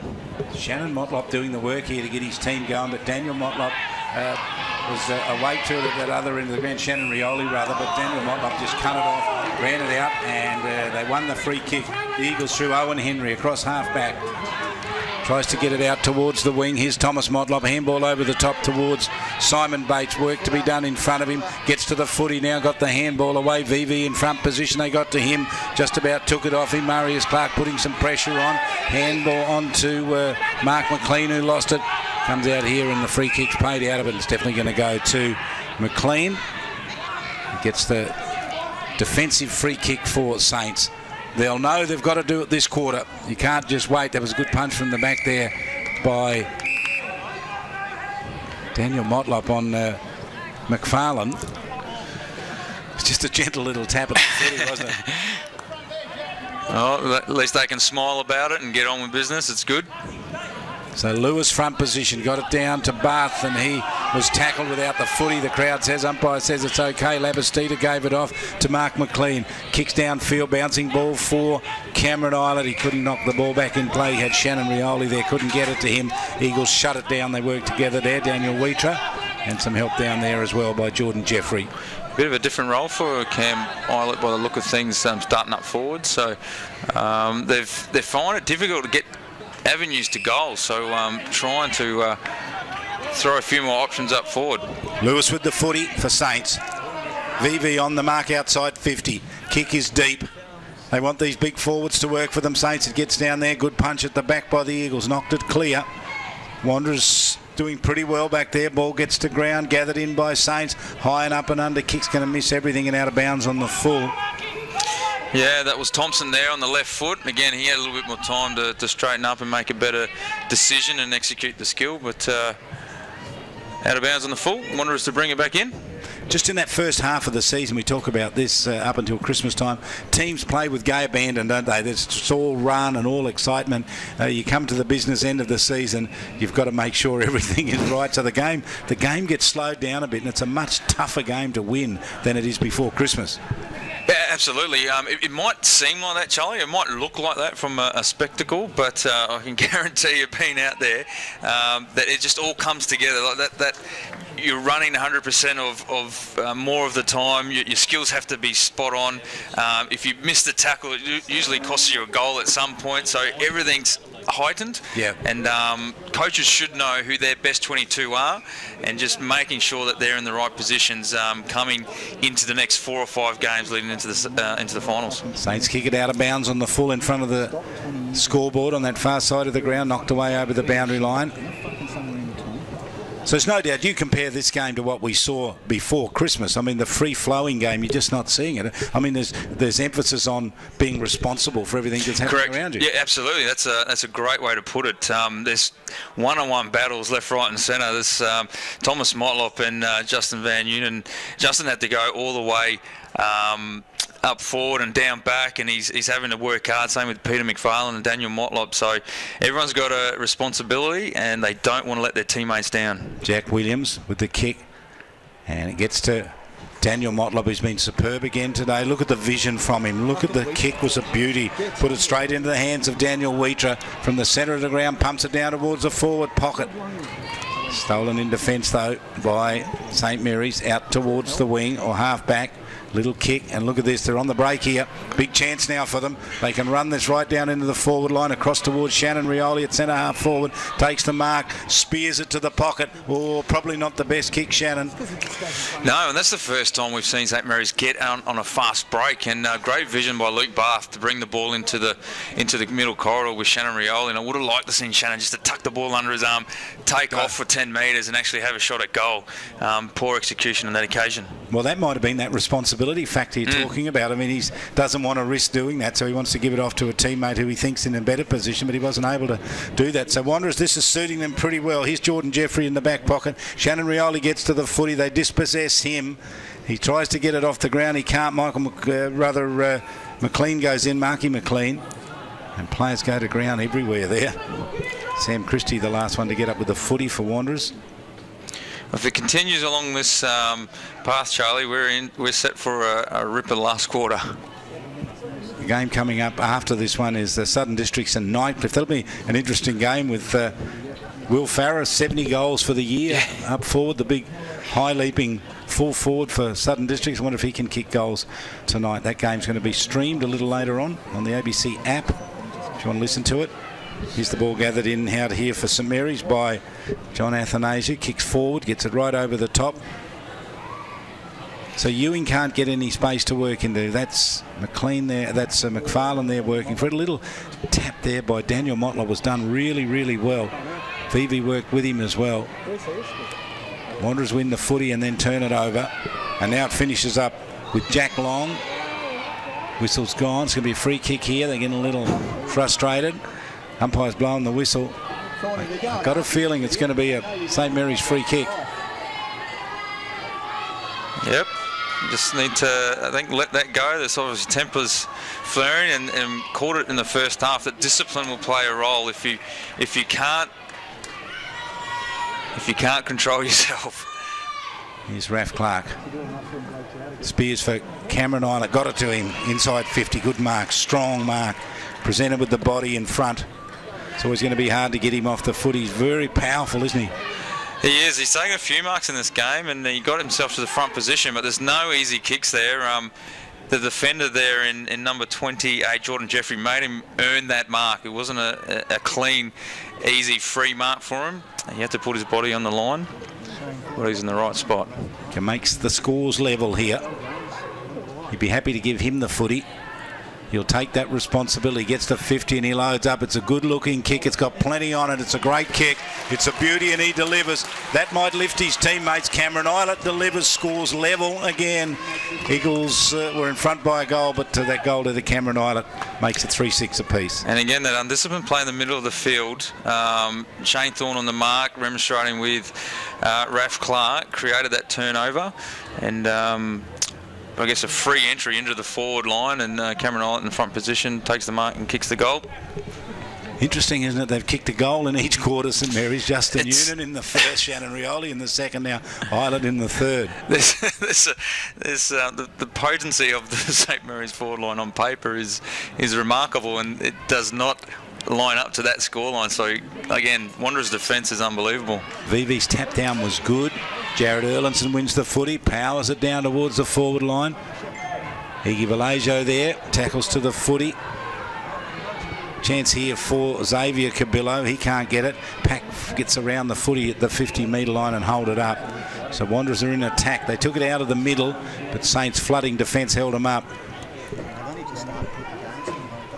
3-6 apiece. It's been that sort of game all day. It was 1-4 to 1-2 St Mary's at quarter time, 3-6 to 2-6 Wanderers at half time. And that early goal there to Cameron Islet made it 3-6 apiece here, early stages of the third term, 10 minutes gone. And just to reiterate my point with the Wanderers' defence, their defenders are winning the one-on-one battles. So Dean Rioli will be pretty happy, Wanderers coach. Here's the throw-in. Pressure game here for St Mary's. Their supporters watching on. That kick went forward. Might have been Williams with that kick down towards the forward line. Wanderers with the footy, then lose it. Little kick off the ground there. Chance there for the Eagles through Jordan Jeffrey. Assistance comes Daniel Wheatra. Out wide there in the direction of Quinton Hartog. Cameron Islet with the handball was clever, got it out to by Sally Thompson. Thompson along the boundary line. It wasn't the best kick, got away there from Justin Van Noonan. Gee, those deliveries into the forward line are starting to be a bother for both teams, I reckon. Yeah, that one, I think, a bit more voice around the contest. There's no point going on a 45 to Van Noonan, even though he's a focal point. There's no point going wider. If you're in a better position to have the shot at goal, take it. So out of bounds again on the full. Gee, we've seen a bit of that today, haven't we? Scores locked here, 3-6 apiece. And just that perceived pressure, Charlie, like I say, we're building up to a pretty intense last quarter, but the perceived pressure, time running out, scores are locked. Which team is going to hold strong? Which team's going to have the best discipline to get through to the game? Well, if you're capable of kicking 2 or 3 in a row, you're going to be a real chance of winning this game. Wanderers kicked 2 in the second term, didn't they? Joel Cabillo and Neil Vivi getting goals.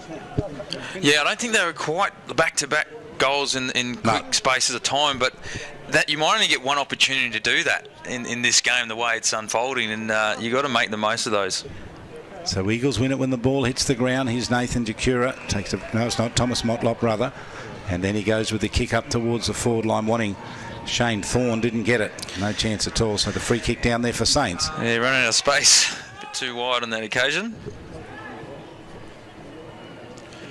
And you'll see all the players man up, take that responsibility, that accountability for their opponent. Well, the moment has arrived for someone to stand up. Someone really has to stand up here. So waiting to come on there is Bo Cabillo.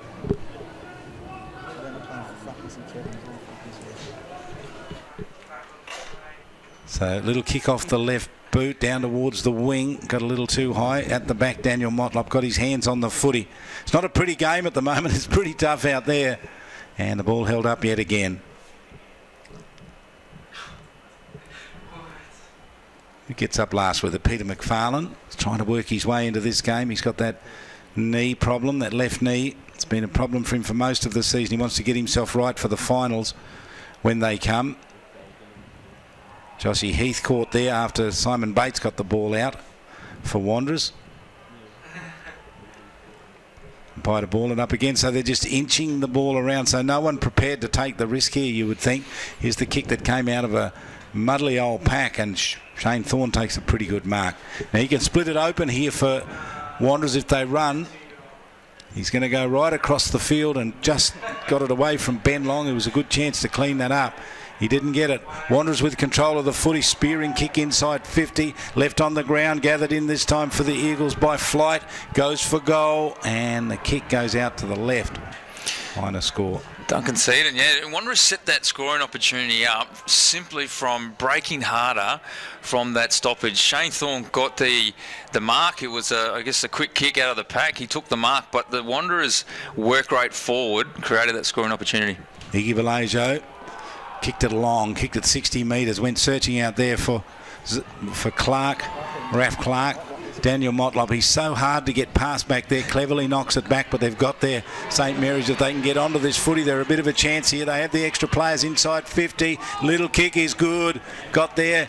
McFarlane with the footy, sends it down and towards the goal square. Van Eunen there. Wanderers go back to clean it up inside the goal line and then rush it over for a minor score. Saints probably didn't do as well with that as they wanted to, and they mucked it up a little bit. The kick comes out in a hurry by the Eagles. They'll run it out towards Owen Henry. If it comes forward to him, it doesn't. At the back is Bates. Shannon Motlop, the clean-up was pretty clever. Here's Joshy Heath, they're going to get him. Heath is in trouble, got it away to McLean. McLean can run here, bangs away with the right boot. McFarlane at the back got high, ball knocked to ground, straight into the hands here of Labastida. Goes for goal as Henry. Misses out to the right, minor score. Whoa, that should have been a goal. It really should have been. Saints have had 2 opportunities in the last minute. That's right, and like I said, that might be the only chance that you get. You get those scoring shots in a short period of time, and that you might only get one opportunity to make the most of it. Then there's a first direct kick into the forward 50. Didn't quite go to the advantage side of Peter McFarlane, and Henry Labastida should have nailed that goal. 2-on-1 to Saints there. Got back to Cameron Islet, and then Shane Thorne did pretty well. But yeah, there's a lot on the line, Charlie. No one wants to let players run free for too long. And certainly with the ladder as it is, St Mary's on top, Southern Districts, Buffaloes, then you've got Tiwi, Bombers, Northcliffe, Palmerston, Wanderers all on equal 4th on premiership points. However, Wanderers 7th on percentage. Just the kick down for Wanderers, straight down into the hands of Duncan Seaton. Goes back with a rolling ball, puts it out in front of Xavier Cabillo. Kick inside 50 to the goal square. They set themselves down there. Good defensive work. Ball knocked away. It's in the goal square. Chance here for the Eagles if they can get it. Picked up out there by Joel Cabillo. Couldn't get the kick away. This time Keelan Fijo gets it. Long raking handball comes out. Did pretty well. Got it to Jakura. He's a great player, Jakura. Lines up and goes for goal. Does Nathan Jakura, and he delivers. Oh, he got into some space there, Nathan Jakura, and kicks a pretty impressive goal. That is super important, and that will just lift the Wanderers Football Club to another level. And you talk about 2 missed opportunities down the other end. The work rate of Wanderers, they got the ball to the dangerous spot, into the goal square, and just that persistence. And Nathan Jakura is a quality player, and he's one of the best players on the ground in this game so far. Smart goes on. And also Sam Christie coming off for the Eagles, Duncan Seaton and Owen Henry.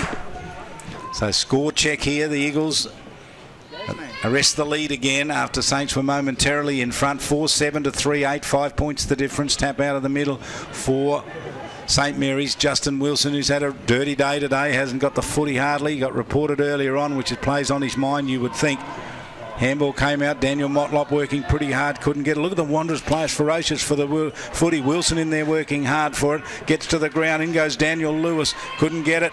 Picked up by Xavier Clark. Kicks it right back to the goal line. Comes off hand.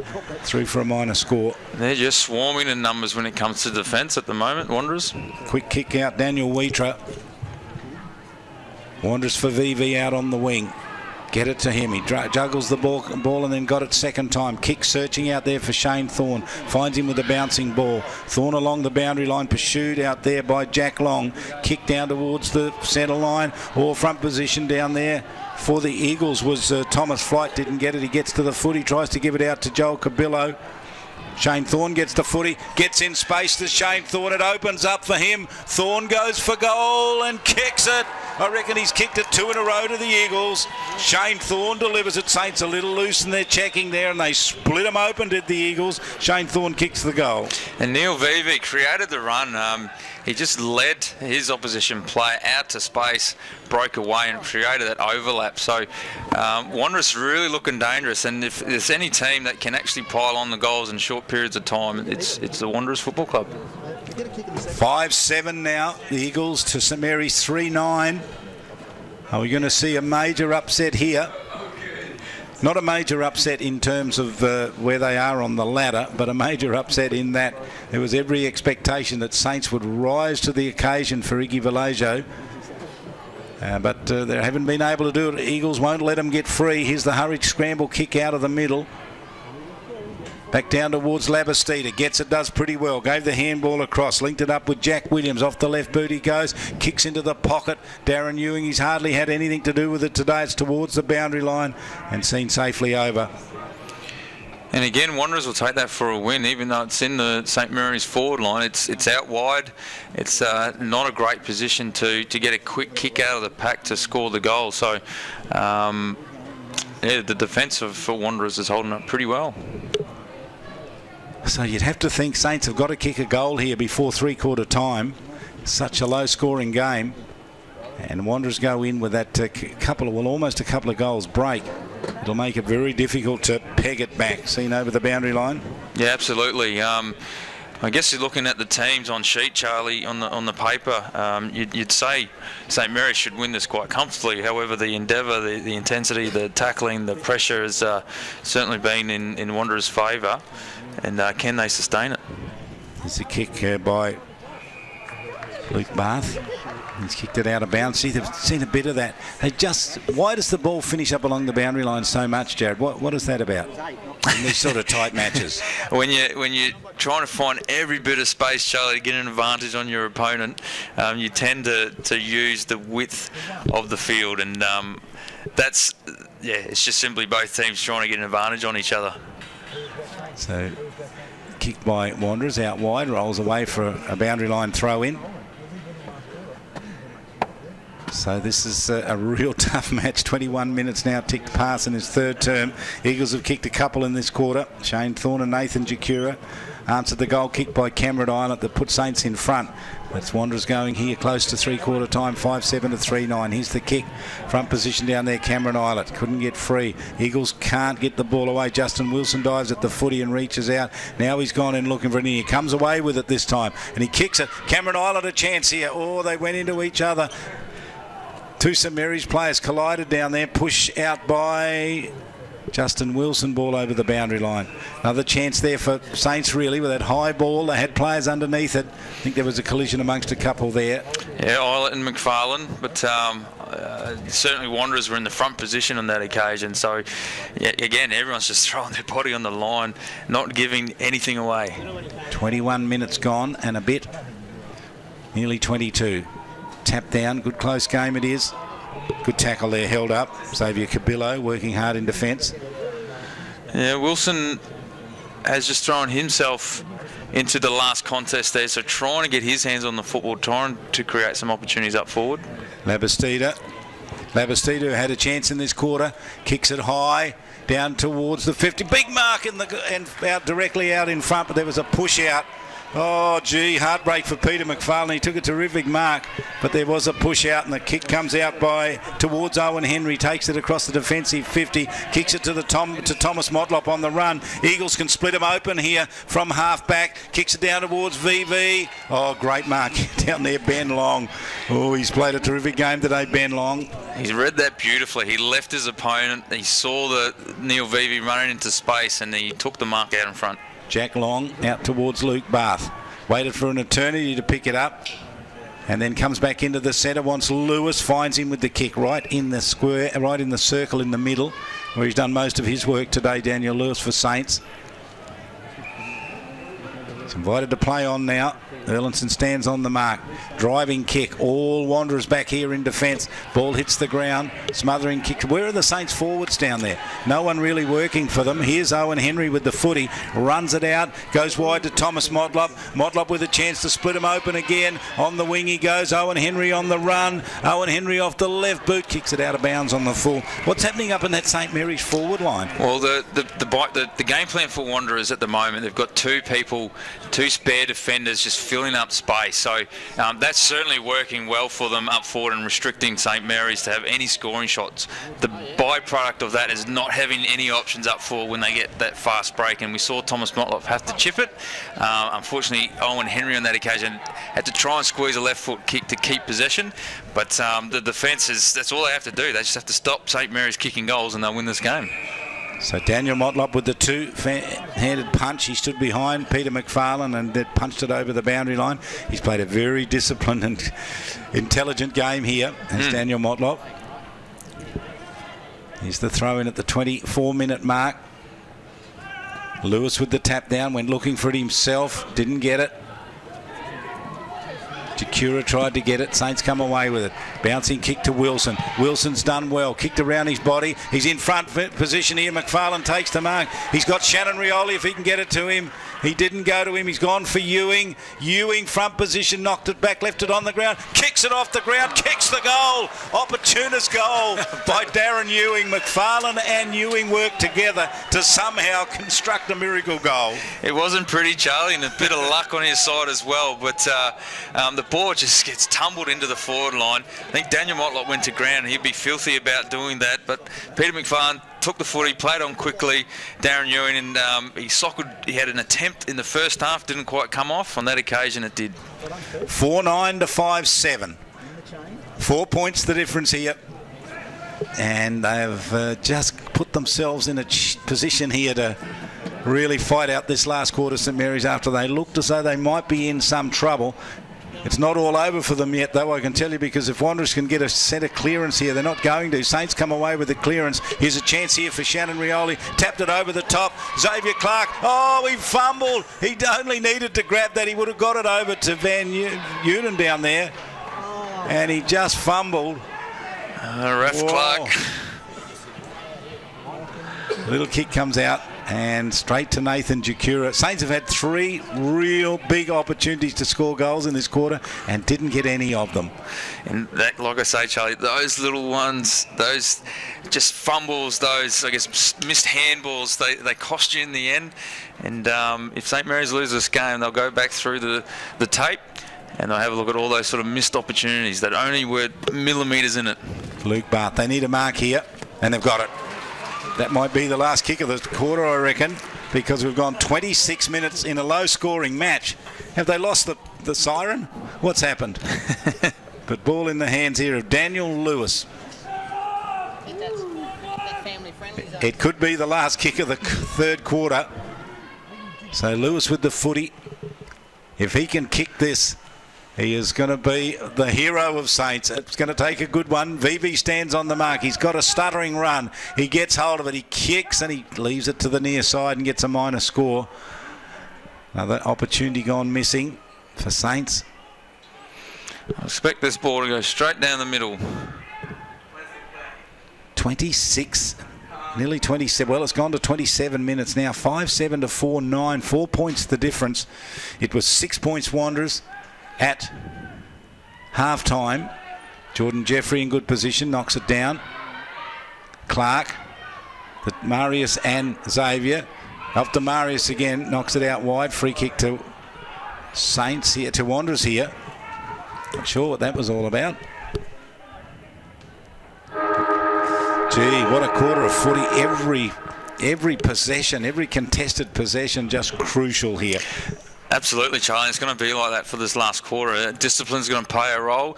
Missed opportunities going to play a role. And who sticks to the game plan? Who's disciplined enough to actually play one-on-one footy and get their club over the line in the first game for 2016? Really looking forward to it. So at three-quarter time here, the Eagles come out and kicked a couple of goals in that quarter, but so did Saints. Wanderers up at half-time by 6 points, up at three-quarter time by 3 points. The Eagles leading Saints 5-7 to 4-10.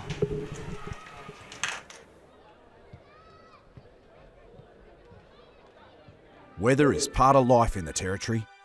It's unpredictable when it comes and in what it leaves behind. That's why Territorians need the right insurance cover for their home and contents. Local knowledge is important. Talk to TIO about Territory home insurance for Territory conditions. So before it happens, call 131 TIO or visit tiofi.com.au. TIO, we're for Territorians.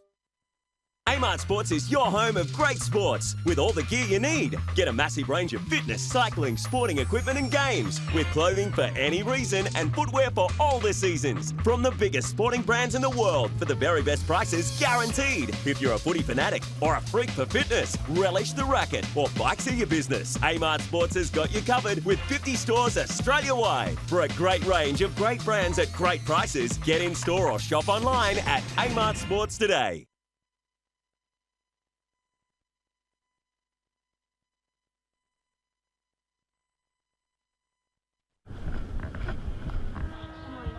Jade.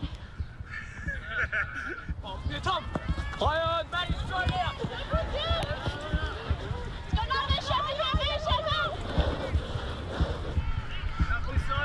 Spin around another metre. Good girl. Good girl. Hey, eyes on the footy, let's make the ball. Play on. All clear.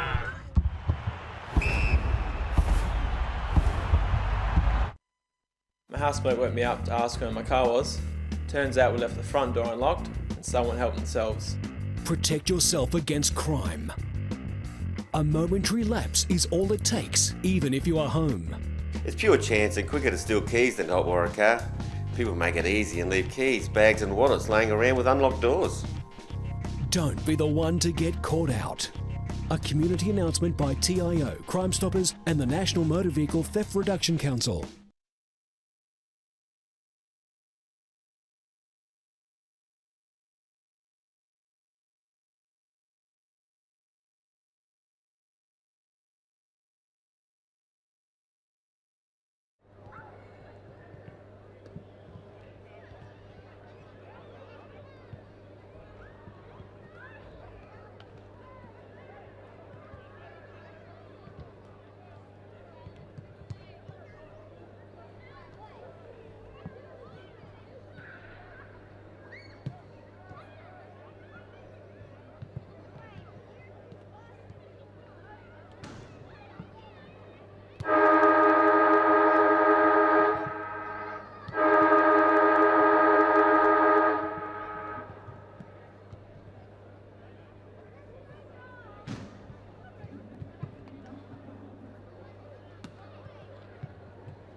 So third quarter out the way, 3 points the margin. Wanderers up by 3 over St Mary's. Kieran Davis listened into the Eagles. What'd they say, Kieran?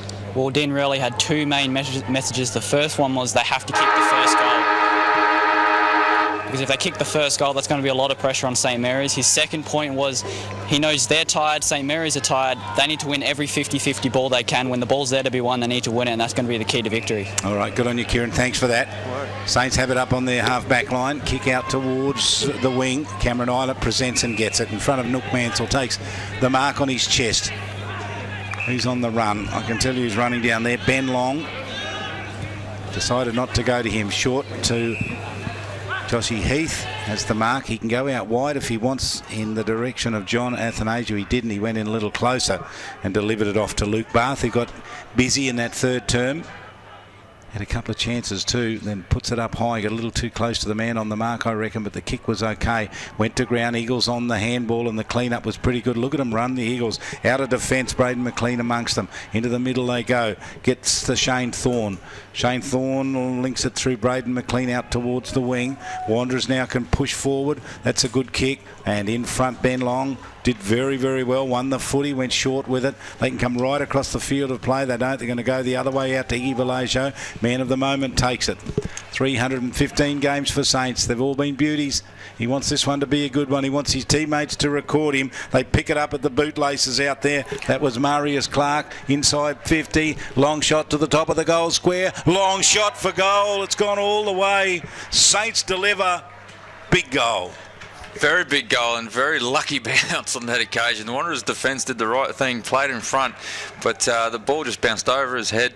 McFarlane at the back, and when you take those kind of opportunities, you add pressure to the opposition. So St Mary's get that first goal that Dean Rioli, as coach, wanted so badly. Now, who kicked that? Peter McFarlane. Well, there he is. McFarlane. I didn't see who kicked it, but right over the top. So McFarlane delivers, and he would owe that to Iggy Vallejo, winner. So they get the all-important goal, St Mary's. 5-7 to 5-10. Saints with their noses in front. Can they kick a couple of goals in a row here? Lewis does pretty well. Taps it down to the middle, out of the middle. Nathan Jakura, who's been just sensational in there, gets there with the tackle and holds it up. Wilson has to lift. He's the driving man out of the middle. I reckon his mind's on his name in that book, and I reckon they're throwing him off his game. That happened in the first quarter early on. Josh Heath doing some work, gets to the foot, it slips away from him. Nathan Jakura tried to get the kick away. Wilson got it, went inside 50 with it. Was a pretty good kick to McFarlane. Ball left on the ground. McFarlane again dives at the footy, knocks it towards the boundary line. Shannon Rioli looking for the footy. He couldn't get it. Joel Cabillo comes away with it. Kicks it out towards the 50-metre line. Bouncing ball out there. Cameron Eilert will get there first, wins it, spears it along the boundary line, was a good kick, got it inside the field of play. Wanderers under pressure. Daniel Motlop with the handball, did it pretty well. Wanderers come away with it, out towards the wing, good kick. Bouncing ball out there, 2-on-2. Wanderers knock it forward, out towards the line. Will it stay in the field of play? It doesn't. Gave Saints a chance here. They're in best position. Can they get away with it? I'm trying to pick it up. Big John Athanasiou didn't go down far enough, the big man, and the ball spills over the boundary line. Jeez, it's all, take a breath, Charlie. It's all happening out there, and play continues. Wanderers with the kick. All Saints back here in defence. Now, can they swing it? Where can they go? The long kick. Gee, that's a risky one, isn't it? It's going to get right over the top. Plenty of Wanderers players out there. That's the danger area to go, I reckon. Well, normal scenario, he comes in one way, goes out the other side, and Johnny Anstess didn't quite see Luke Barth by himself on this side, grandstand side of the field. Kick here. Straight to Seaton. Seaton out wide. Searching kick gets Daniel Wheatra in his target. Didn't get it to him. Wheatra on the grab. They got him. Kicks inside 50. Ball hits the ground. Diving effort out at Saints. Desperate in defence here. They can run it away off the boot of Ben Long. That's a good kick forward. Jordan Jeffrey front position. Patches it down. Gets to Thomas Motlop. Motlop wins it and kicks, knocks it on a little further. Kick towards the 50-metre long line. Bouncing ball there. Lewis goes back. Every possession important. Luke Bath wins it inside 50, kicks badly, kicks poorly, gave Wanderers a bit of a chance here. St Mary's get it though, they did pretty well. Marius Clark doing the hard work. Whistle's gone, it's going to be a Wanderers free kick.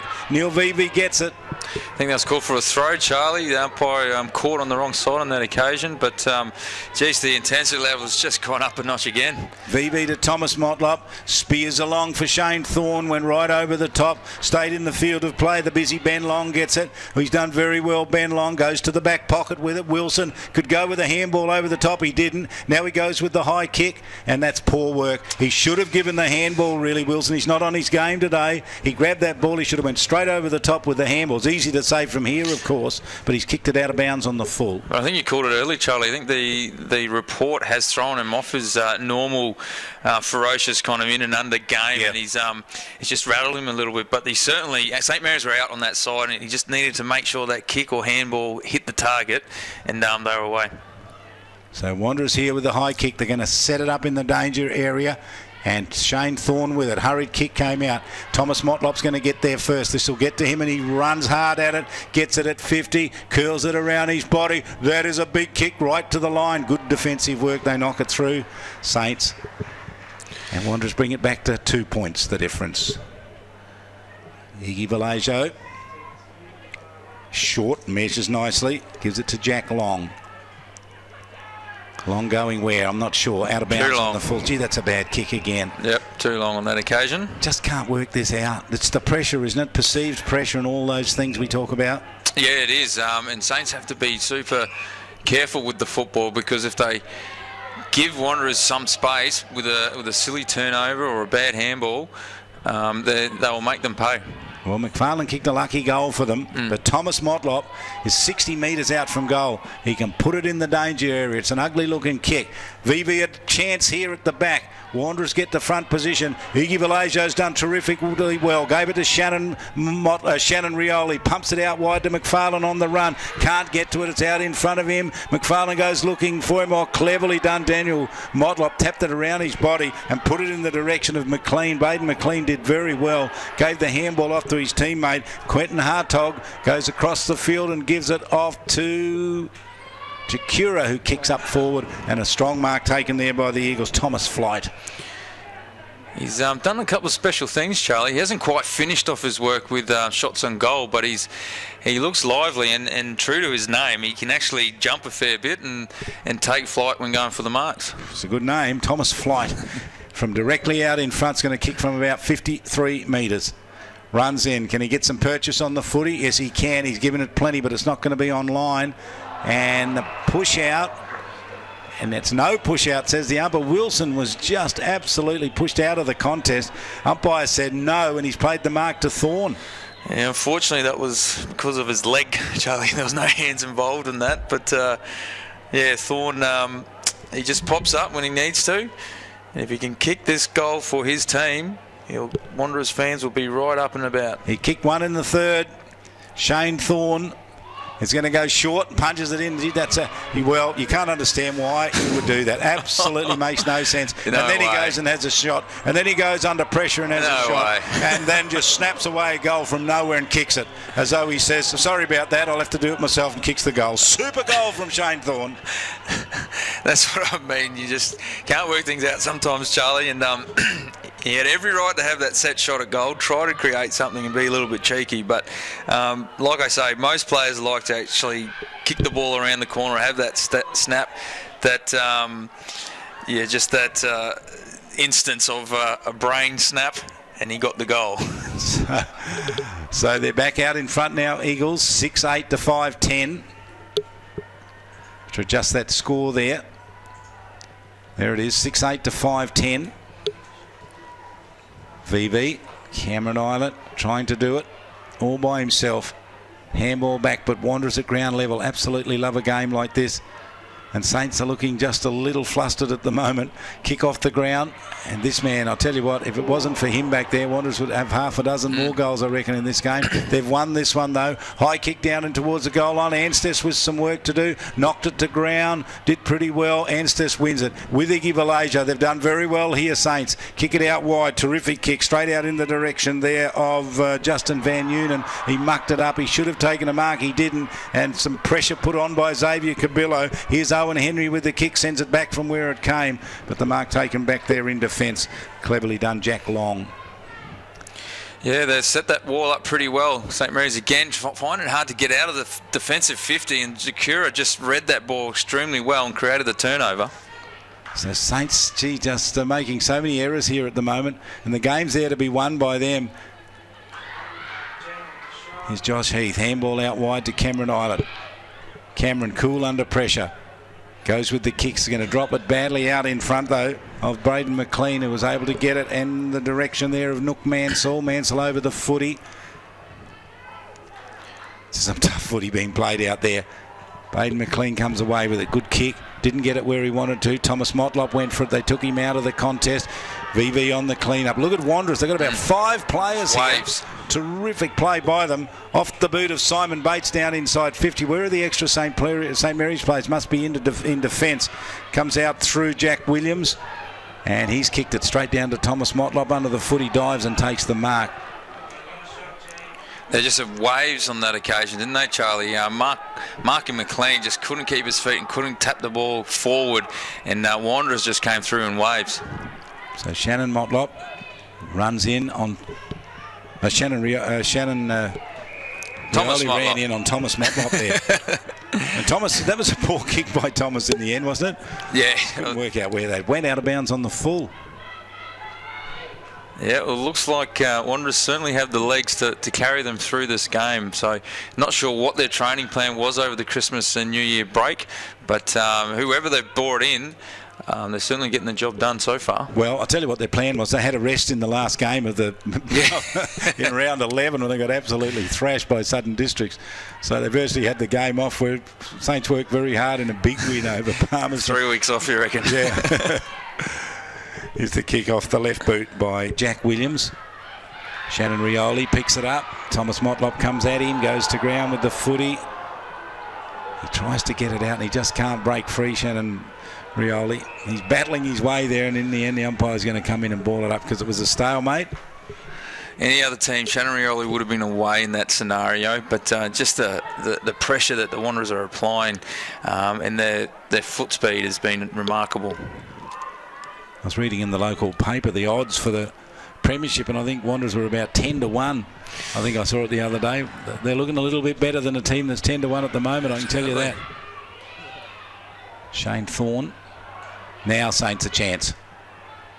They need some clean hands here. Justin Van Nuenen up inside 50 was good. Finds McFarlane. He's lifted, hasn't he, McFarlane? And that's a great kick from him. Drops it out to Ewing. Ewing one way and then the other. Caught and in trouble. Ball goes to the boundary line. He just can't shake him, Ewing. Not at all. Whoever the defender is, Brenton Motlop, he's played a blinder on Darren Ewing at the moment. He's just wearing him like a glove, and he's matching him for speed across the ground. They use Brenton Motlop in defence mainly, but they do give him a go up forward, and he's a very talented footy player, but he's got that knee, you can see, heavily bandaged, so he might have a bit of a knee problem. That ball gets over the boundary line. So we tick up to nearly 13 minutes. So we're probably left with 10 or 12 minutes in this game, and the margin is 4 points, nothing in it. Well, the first game of the season, Charlie, was the grand final replay against these two teams, and it was a cracker. Came down to the wire, and discipline played a role in that game as well. So see if the script can be rewritten. I'll tell you what, Ben Long has been just superb today. He really has, and he's got so much of the footy, and many times when he's got it forward, it's been lost and turned over. Iggy Valasia been sent to do a bit of a job a little further upfield. Pumps it up long.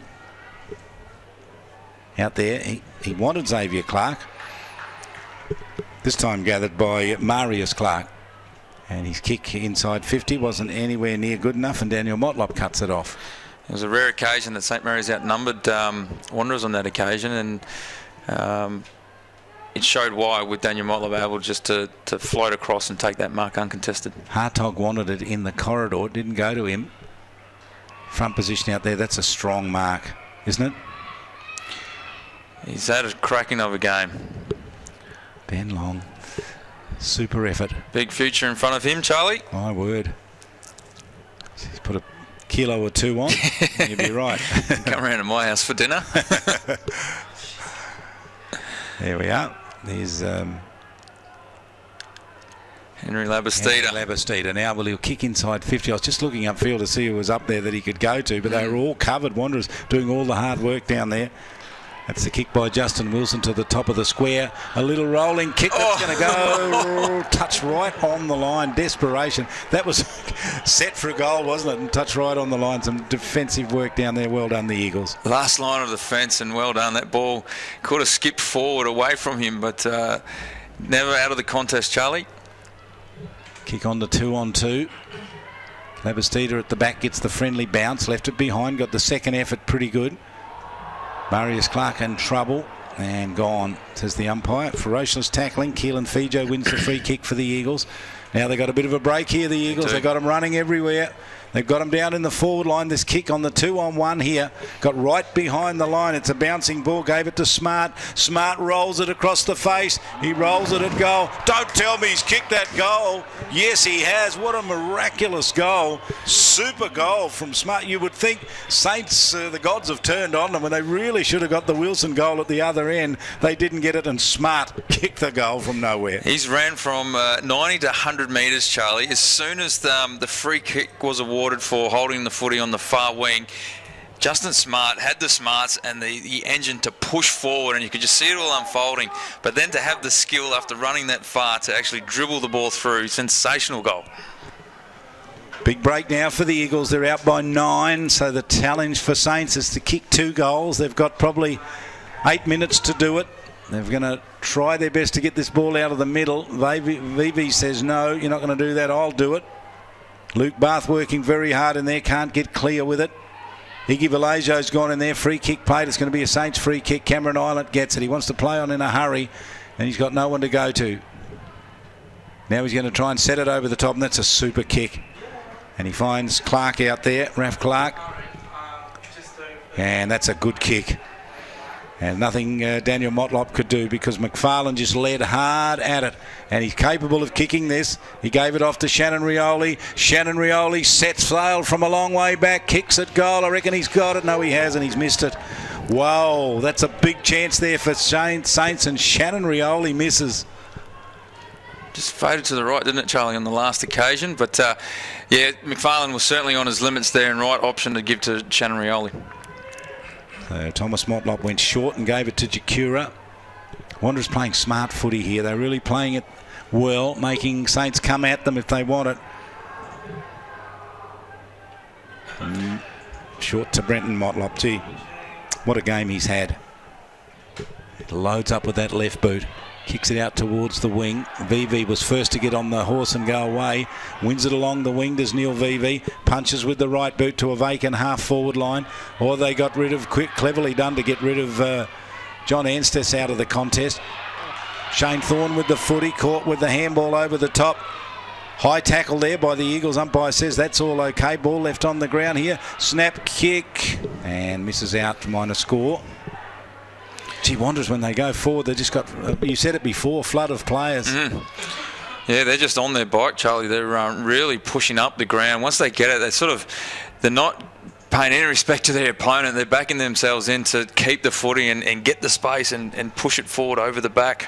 Cameron Islet's kick is a beauty out to Shannon Rioli. Takes it on the wing. And he gets around him. He doesn't know where to go, and then he has to kick, and he kicked it into the man on the mark and made it hard for Lewis. Lewis went for the footy. They got to him. He goes to ground with the footy and over the boundary line. Could have made better of that. Gee, we've seen some uncharacteristic mistakes from Saints today, I think. Yeah. Well, on that occasion, Shannon just had to push back and have his kick, and I guess he's trying to create something. And when St Mary's get out on the outside, it's not as fluent as when Wanderers do, and they're doing a good job just holding it up. Kick out of the pack, rolls out towards the boundary line. And some pressure there by the Eagles. As Jordan Jeffrey pushes Peter McFarlane over the boundary line, ball and all. So this quarter should go for about 22, 23 minutes, Charlie. So St Mary's are running out of time to make their push to get back in front.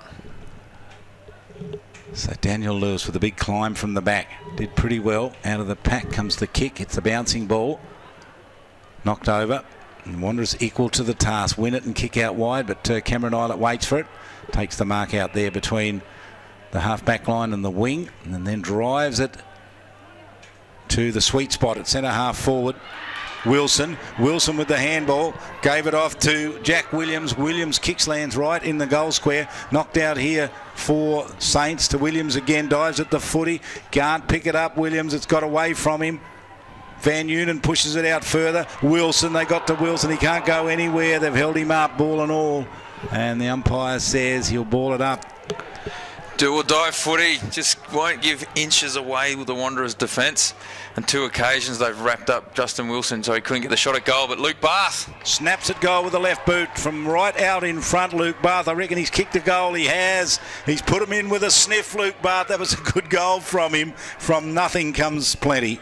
Very opportunist goal out of the pack. If you keep the ball in your forward line for long enough, you'll get those sort of opportunities.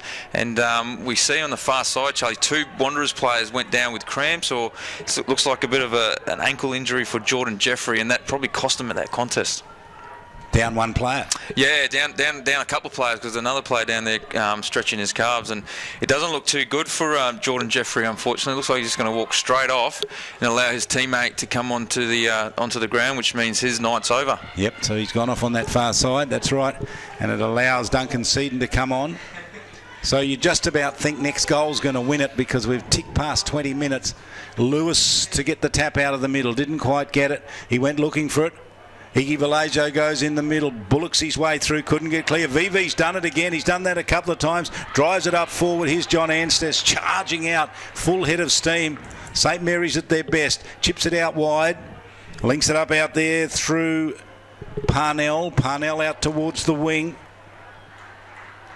So Saints can build from the wing. How much do they want to do it for Iggy Vallejo? The kick is good. McFarlane out there. Daniel Motlop equal to the task, wins it. Ball towards the boundary line, stays in the field of play. McFarlane went looking for it, he couldn't get it, held up by a couple of Wanderers players out there. And the whistle brings it to an end. 21.5 minutes gone. 3 points the difference. And you call it, Charlie, that's where it sits with St Mary's at the moment, and how much do they want to do it for Iggy Vallejo and the milestone for the football club. It's only, I reckon, 1 to 2 minutes at the most left in this game, and they're going to have to find something pretty special to get over the line. Well, the time clock is their enemy at the moment, because Wanderers have their noses in front. Wanderers don't have to score to win it. Saints do, and they have to score a goal. Umpire Manakaris to toss it up out on that far side. The push from Lewis was pretty good, and that might have been Bates with the kick, kicked it out of bounds on the full. So this is going to give them a chance. No, it looked like it bounced in, yeah. Charlie. Just bounced in. It did indeed. The umpire went up with just one hand. And someone's got to go and get that footy. Someone's got to go over the fence and get it. That's a long run, isn't it? It's not what you want to do after a game like this, Charlie, where every step has been contested. You need to go jump the fence and run up the hill to get the footy. And then you're caught with this situation. Do you kick it straight back to the umpire, or do you carry it back and carry it back? I would have carried it back. Because there's going to be one player short, if you like. Lewis doing his hard work back there. Here's Jack Williams with a kick around his body, down towards the wing, a rolling ball. This is just the clock's working terrifically here for the Eagles. It's going to be hard for Saints from here. They need to win this ball from the throw-in. They need a couple of kicks down in the forward line. 6-12 plays 7-9. 3 points the difference. It was Wanderers by 3 points at three-quarter time. They lead by 3 points here at the 23-minute mark. High pressure, high stakes here. Lewis bangs with the kick around his body, gets it almost up towards Wilson. Shannon Rioli with the kick. It'll get down towards the forward line. They want to run on it. Wilson ran in hard there. They've left it behind. Gave Duncan Seaton a chance. Whistle's gone. They've coughed it up. And Seaton gets the free kick and chips it out wide. That might have been the last chance for Saints there. They had it all their way, but then they couldn't do anything with it. And Wanderers are going to milk the clock here. And the kick to Jakura. And he'll just hold it up. And they've done what they come to do, the Eagles. They got another one against Saints. And they feel for him today, the St Mary's team. Iggy Vallejo out there. And they haven't been able to deliver for him in his milestone game. Cameron Island shaking his head out there. He gave his all today, did Cameron Island. But the Eagles are victorious by 3 points, 7-9 to 6-12. Big win to the Eagles. Yeah, absolutely. And I think they've shocked everyone here at the ground, Charlie. Like I said, the teams on the sheet were pointing in St Mary's favour, and obviously the milestone normally gets St Mary's up and about, but total team defence for the Wanderers Football Club, led by Daniel Motlop, Thomas Motlop. They had a number of players chip in and help out. Total team defence, the tackling pressure, the spreading from contests. Every player from start to finish for Wanderers Football Club implemented that, and Dean Rioli will be pretty proud of his troopers coming off the break, getting the win over St Mary's, and that very important edge leading into the finals. So Saints led by 2 points at quarter time, then it was the Eagles 6 at half time, 3 at three-quarter time, and they held on to win by 3 points in the end. 7 goals, 9 to 6-12. Great win for Wanderers. What a psychological boost that is for a team that was looking very, very shaky going into the Christmas break. They wobbled up towards to the Christmas break, but they're back in town now. They've sent a strong message out, haven't they? Absolutely, and some of the better players for Wanderers. Nathan Jakura had a sterling game, his first game back for a while. He was supported pretty well by Daniel and Thomas Motlop. Shane Thorne held his cool. He did a couple of out-of-the-box things, but they paid off for him, and actually they found a player in Thomas Flight and Justin Smart as well.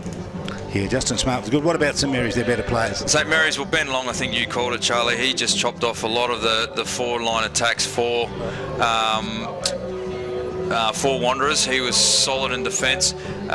Cameron Isle, I thought, had a pretty good game. And from that point on, Shannon Rioli had to work pretty hard to get into it. And we've got Kieran down on the boundary with the winning coach, Dean Rioli. Let's go down to him. I certainly do. Dean, at the start of the season, you said you wanted to focus on defence, and today it was a brilliant defensive performance against a really good St Mary's side. Yeah, look, I think to keep St Mary's to 48 points in a game where they've had a really strong side, and they had something to play for today with Iggy's milestone or record-breaking game, and I just thought that our defence was fantastic today, and it was just fantastic to get a win on a St Mary's special occasion. And you must be pretty happy because that's 2 grand final rematches you've won this season, and it really gets you back into a good position on the ladder. Yeah, look, we respect St Mary's very highly, and we know that they're the side to beat this year, and they're the measuring stick, and we're just pleased that it's been 2 close wins, but we'll take those wins. We've got a number of players that will come back into the side, but that's a very good positive for us. I'll let you address your players now. Thanks, Dean. What a wonderful scene down here in front of us. The Wanderers team form a guard of honour for Iggy Vallejo. That is just a wonderful sporting statement by the Eagles here, as Iggy Vallejo is going to walk out here, carried by his teammates. He didn't get the win, but I tell you what, he's got the respect of every player and every supporter of footy in the territory. And well done, the Eagles. Absolutely, Charlie. And just quickly on Iggy Vallejo, 315 NTFL games. He won the Nichols Medal in 2008, 2009. Dual St Mary's Best and Fairest player, 8-time premiership player for the St Mary's Football Club. Done the play, won premierships there. He's a life member. He's certainly well respected, like you said, across the territory football and even down south where he's got a pretty strong name. But on this occasion, the chocolates go to the Wanderers Football Club, who opened their account for 2016 with a win against the top place St Mary's. It's one of those back-in-town wins for the Eagles that they needed, and they got it here today. Their coach is talking to them out on the ground there at the moment. St Mary's go back into the change room, and we saw that wonderful sporting gesture by the Eagles as they formed that guard of honour along with St Mary's today to say congratulations to Iggy Vallejo for his milestone game today, and he's still got some run left in those legs today. But the win was a good one. A final comment from you, Jared, before we leave it. Yeah, look, a statement game, like you said, Charlie. Wanderers are back. They're the reigning premiers. Don't write them off. They'll elevate themselves in front of the pack, depending on other results today. So they'll sit in 7th coming into this game. They should elevate themselves to 4th, and looking pretty strong with the number of players that come back into their team. We'll do it all again next week. Jared, thanks for joining us today. Kieran Davis down on the boundary line for those super interviews today. But the news from Marara is that Wanderers have got the win over St Mary's. They won in the end by 3 points. The Eagles home 7-9 have beaten St Mary's 6-12.